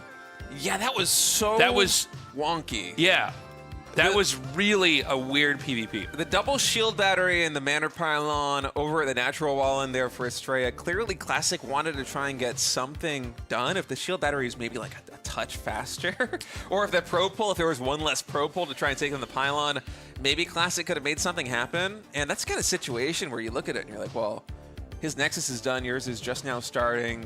You lost all the money from the pylon being dead, from the shield batteries getting canceled. You made a Zealot, which isn't really going to accomplish anything because the early and mid game is all based on Stalkers, right? And then somehow, just with the finesse micro of the Oracles, he's able to kill enough workers to equalize. So the faster Nexus no longer matters. And on top of that, the Stasis Trap got like 12 probes. And the main base, and then everything else just continued to pile on. The blink was like 40 seconds faster. He didn't miss that opportunity at all. He was able to cancel the third base twice on the back of that. The Oracle's using Revelation to get vision on the high ground and take down the core. I mean, the early game was so good for Astrea, but after like minute 4, it felt like Classic got the better end of literally every interaction. Yeah, I mean, by the end, Classic just kind of had this position where there's no way Astrea is going to get out of his base. Seeing that core get sniped there was pretty painful as well. I mean, that just curbs the amount of Stalkers you can get out at that point in time. And that really compounded when the Stasis Ward trapped all those other Stalkers. Yeah, Astrea was floating like 1,200, 1,300 minerals, 500, 600 gas. And you know that he'd rather be spending that money on securing the third base, getting Stalkers warped in, maybe even getting some upgrades, adding the Immortals, but no, the production just completely hamstrung there. Is Astrea, that game on Kill Switch is a map to forget. I think you just got to completely reset right now, try and win these next 2 games. Astrea is certainly capable of playing a much better map than he did there in game number 1, even against the likes of Classic. So map number 2, it is loaded up here on Botanical. Classic, the Red Protoss leading this series 1-0. Spawning is the Red Protoss in the bottom right. Astrea, the Blue Protoss in the top left. And, I mean, we're going to have a better opening from Astrea, 1,000%, because I don't think a game can go worse than what happened back there. The Zealot, the Pylon thrown down, the battery, the Pylon then killed before the Zealot gets there to use the battery. I mean, it's very unusual that, you know, a build isn't much more mapped out than that. I mean, it's not like Classic did, you know, had some stroke of genius to just kill the Pylon there, right? I mean, the moment you see the Pylon, you go, okay, well, I got to get rid of this. He just does it and gets it. Yeah. The fact that Classic went for that Pylon and it still led to a mid game where he was just able to get so much damage done is phenomenal. But even then, maybe for Astrea, it was kind of an awkward thing too, because you're not expecting to pull probes in a situation like that one as well. So even though on paper it's obviously really good for Astrea, there's something to be said about just making the situation very awkward, right? Because Astrea, he clearly didn't transition naturally from that into the mid game. I think he might have overestimated his position or underestimated Classic's position because the blink was so delayed, the third base was delayed. It's just a map to forget. Yeah, I mean, just move on from there, right? I mean, you're going to have games like that. So for now, it's going to be very similar builds here, although it looks like we have the gas finishing a little bit quicker here for Astrea. Yeah, both players opting for the really fast Nexus, which is pretty typical here when you ever have a high ground expansion map in PvP. And I'm trying to think of the ladder map pool right now, and I don't think we have that many high ground PvP maps. I know because I always try to veto them because I hate playing high ground PvP. But yeah, I suppose in RSL with Kill Switch and Botanical, we have 2 more added into the mix. It's kind of interesting because this is something that is usually a more niche part of the PvP matchup in my experience, but it is on full display right now in this series. In certain matchups, and PvP is one of them, with this little change in the geography, is it suddenly makes it very, very different what you can get away with in a wall-in, how hard it is to come down and claim your natural. Some maps you've got to fight for it, others you can sort of build infrastructure around it and ensure a safer expand, and that allows for a whole different array of opportunities later on. Classic's got a Stargate that's 75% complete. He's positioned it out here in the front, almost as part of the wall in. And we don't have any definitive tech yet here from Astrea. He's spent his first chunk of gas here on the sentry and is making a second gateway. So we don't know what kind of tech we're going to have. And, you know, with Protoss, it's very sharp around the edges when you tech. You know, you're teching into a very specific direction. I like the choice to go into a Twilight Council here, but Yeah. it is surprising that it's coming in at a timing like this one. Usually people are very decisive when they come in with their tech choices. As this Adept actually getting so much damage done, Tasteless. I mean, it might not seem like it, but all of these probes being idled, 2 probes already going down. I mean, in a vacuum, if you get 2 probe kills, you are so happy as Classic, but to also get the idle time on the probes in the main base in the natural expansion, oh my goodness, another Adept comes into the natural. This is just a disaster right now for Astrea. Yeah, this is starting to add up. PvP, basically the most common thing that'll go wrong early is Adepts start to kill too many probes. Oh god. And this is painful. Okay. And it almost it almost feels like can we get some Fs in the chat right now, yeah, guys? This is just Fs in the chat. That's 12 probes killed. We're at 4 minutes and 10 seconds. Yeah, I mean, catching that Stalker, I guess, is really nice there for Astrea, but 12 probes killed. I don't even know if that's 12 probes additional to the initial 2 that went down, but in any case, Classic is up 7 workers right now. And he's down, yeah, it's the 31 to 39, I guess 32 now, but look at the production tab and how much more is developing on Classic side of the map. And, I mean, this game will conclude one way or another, probably with a Classic victory, unless Classic really gets himself in trouble. Now we're going to get this number even lower. Yeah, with 2 Oracles, you're able to negate the healing on the shield battery and just one-shot these probes with good micro. So 8 more go down. Stalker's out of position. The worker really just continues to compound right now. Astrea, he's struggling to saturate even the 2 bases that he's got. Look at that. 800 more minerals a minute for a moment there for Classic. It's starting to equalize now as Astrea resaturates the main base, but still, the difference is huge. We're talking about, like, what, 4 Stalkers per minute worth of money? Yeah. It's just it's a dramatic advantage for Classic at this moment. Well, the Stalkers are going to come across the map here, and I don't... You know, the problem is when you're this behind as Astrea, there's not, like, necessarily one right way to play. You can just play from behind, and you're going to be underwater for most of the game. I guess he wants to see if maybe he can come through here and punish, and instead, he walks right into a trap. Reinforcements are going to try to come down. You really can't afford to lose this army. But this, there it is, GG. Yeah, I mean, after that blink onto the stasis trap, Astrea just takes his hand off his mouse and keyboard. I'm like, well, when they cut your head off, all the blood in your body comes out, and you need blood? Ooh. Your body needs it or you die, and that's kind of what we saw there. Yeah, I mean, I'm happy for Classic to advance. I know Astrea is much better at PvP. That was, I think, maybe the kind of situation, we've all been there where, like, say one game, things just don't go to plan, and then it just feels like you are just completely knocked off balance. Because Astrea, I have seen him be much more tight on the defense in situations like that one. He is easily capable of holding on in those early games, but just something about Classic in this best of 3. He got under the skin of Astrea. He was able to find the openings, and every single opportunity was seized. It's not like Astrea had any breaks go his way. It's just Classic did not shy away from capitalizing. That was brutal. Yeah, I mean, there's not much else to say. I don't really blame Astrea for trying to move out and trying to get something done, because he knows, like, I am in so much trouble. Maybe I can catch the Oracles. Maybe the Stalkers are more spread out. Maybe Blink's not done. But he steps right into a sentry ward, and that was going to be fatality there. So we are halfway through the RSL group stages. We finished Group D and Group B because we started the season off here with Group D.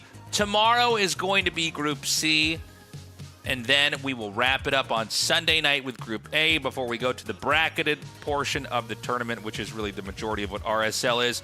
We're on Thursday, Friday, Saturday, and Sunday, so if you're joining us live right now, come back tomorrow. Come back the next day. If you can't join us live, maybe you're watching on YouTube, maybe you're watching live now, but you go, man, I got something going on. Okay, loser. Well, you can still join us on YouTube, all right? Because we've got an amazing YouTube channel. Subscribe to our YouTube. It's at ReviveSC2. That's the easiest way to search for it. I feel like I've learned this recently, by the way, the and then the channel name. Did everybody else know this but me? Okay. Our producer is nodding, but I also didn't know I didn't know about that. I'm going to out myself. I always had to search for We're getting out of touch. Yeah. We're actually struggling. We have a PC, or not a PC, obviously a PC's here in the studio. We have a TV in the studio. We're struggling for a long time to try and get a StarCraft stream set up on it. Yeah. Casting it onto the TV. So yeah, our technical know-how isn't that high, but that's why it's a whole team here at the RSL. If it's not a build order, we're in trouble, okay? But please join the YouTube. We want to keep growing that thing. Thank you to Archon Studio. They are the tabletop miniatures game sponsor for the RSL, but they're also making this amazing tabletop game you got to see for StarCraft. It's going to be on pre-sale close to the end of this year. We don't have the exact dates, but it looks amazing. And also, everything on their site is awesome. They've got all sorts of tabletop miniature game stuff for a whole bunch of different great franchises outside of the StarCraft universe. Definitely some great Christmas gifts as we're getting closer and closer. Yeah, that's right. And I've never had a tabletop miniatures game for anything. I've always, people in my realm, like people that I know have been doing it, but it's never something I've gotten into. But the fact that we're getting something for StarCraft like this, I am definitely going to be picking that up because I love StarCraft. I love memorabilia revolving around StarCraft. So well, they're the premier, tabletop miniatures game company in the world. Yeah, so like their stuff really is the best. It's yeah, impressive. So we're very, very grateful they contacted us to sponsor the tournament. You can also sponsor our tournament. Go to patreon.com/ReviveSC2. If you want to sign up for a tier, we give you, I was going to say participation points. That doesn't sound right. We give you voting rights on maps, on guest players. If you're a high enough tier, you can get a free ticket to our live finals, or I guess end of the year big match that we're going to be having. But yeah, consider signing up. This is, where StarCraft 2 is. This is kind of the whole nature, though, of where content creation has gone, is it's a lot more about crowdfunding. We're no longer able to rely on Blizzard for publisher support, which was how the majority of StarCraft was supported here. So we want to keep this thing going in a state that is, going to be awesome and going to be something that we can keep doing year after year. So anyways, consider signing up. We would love to earn your support. We've also got hoodies, we've got mugs, we've got t-shirts and pins. And it's all 20% off if you're a Patreon member. If you want to just get the merch, that's fine too. Yeah, nice little discount right there. And of course, without your support on Patreon, watching on Twitch, watching on YouTube, supporting the RSL, we would not be able to do this because we now have an offline finals coming to you live in December 2025. Tasteless is scouting around for studios. That's right. Try to find the proper venue for our tournament. But that means players in the studio, audience in the studio, casters in the studio, a full live production. I am so excited for this. I mean, StarCraft LAN events, live events, these big stages are something that I've been living in as a fan, as a player, as a caster. And they make dreams come true, man. There's something magical, and I'm so thrilled that we're going to have that for RSL. Yeah. We wanted to have this kind of mini studio where we produce this stuff and make it kind of streamlined and slick and functional, so that we can do this regularly like we're doing now. Like, this is a 12-day season. We're going to have another 12-day season later on in the year. But we also wanted to use a portion of the Patreon budget to rent out a big space. And, this is kind of, we have these events all over the world, or we've had them in StarCraft, where, people all come together in a big venue. But Korea is kind of where this all started, and they've got a whole bunch of really good spaces. So we're going to look and see which one makes sense. And if you want to come out to Seoul, or you're already in Korea, you want to come see the matches live, we'll be having tickets for that too. So we'll be back tomorrow. Thank you guys so much for joining us. We love you. And we'll see you again soon. Bye-bye.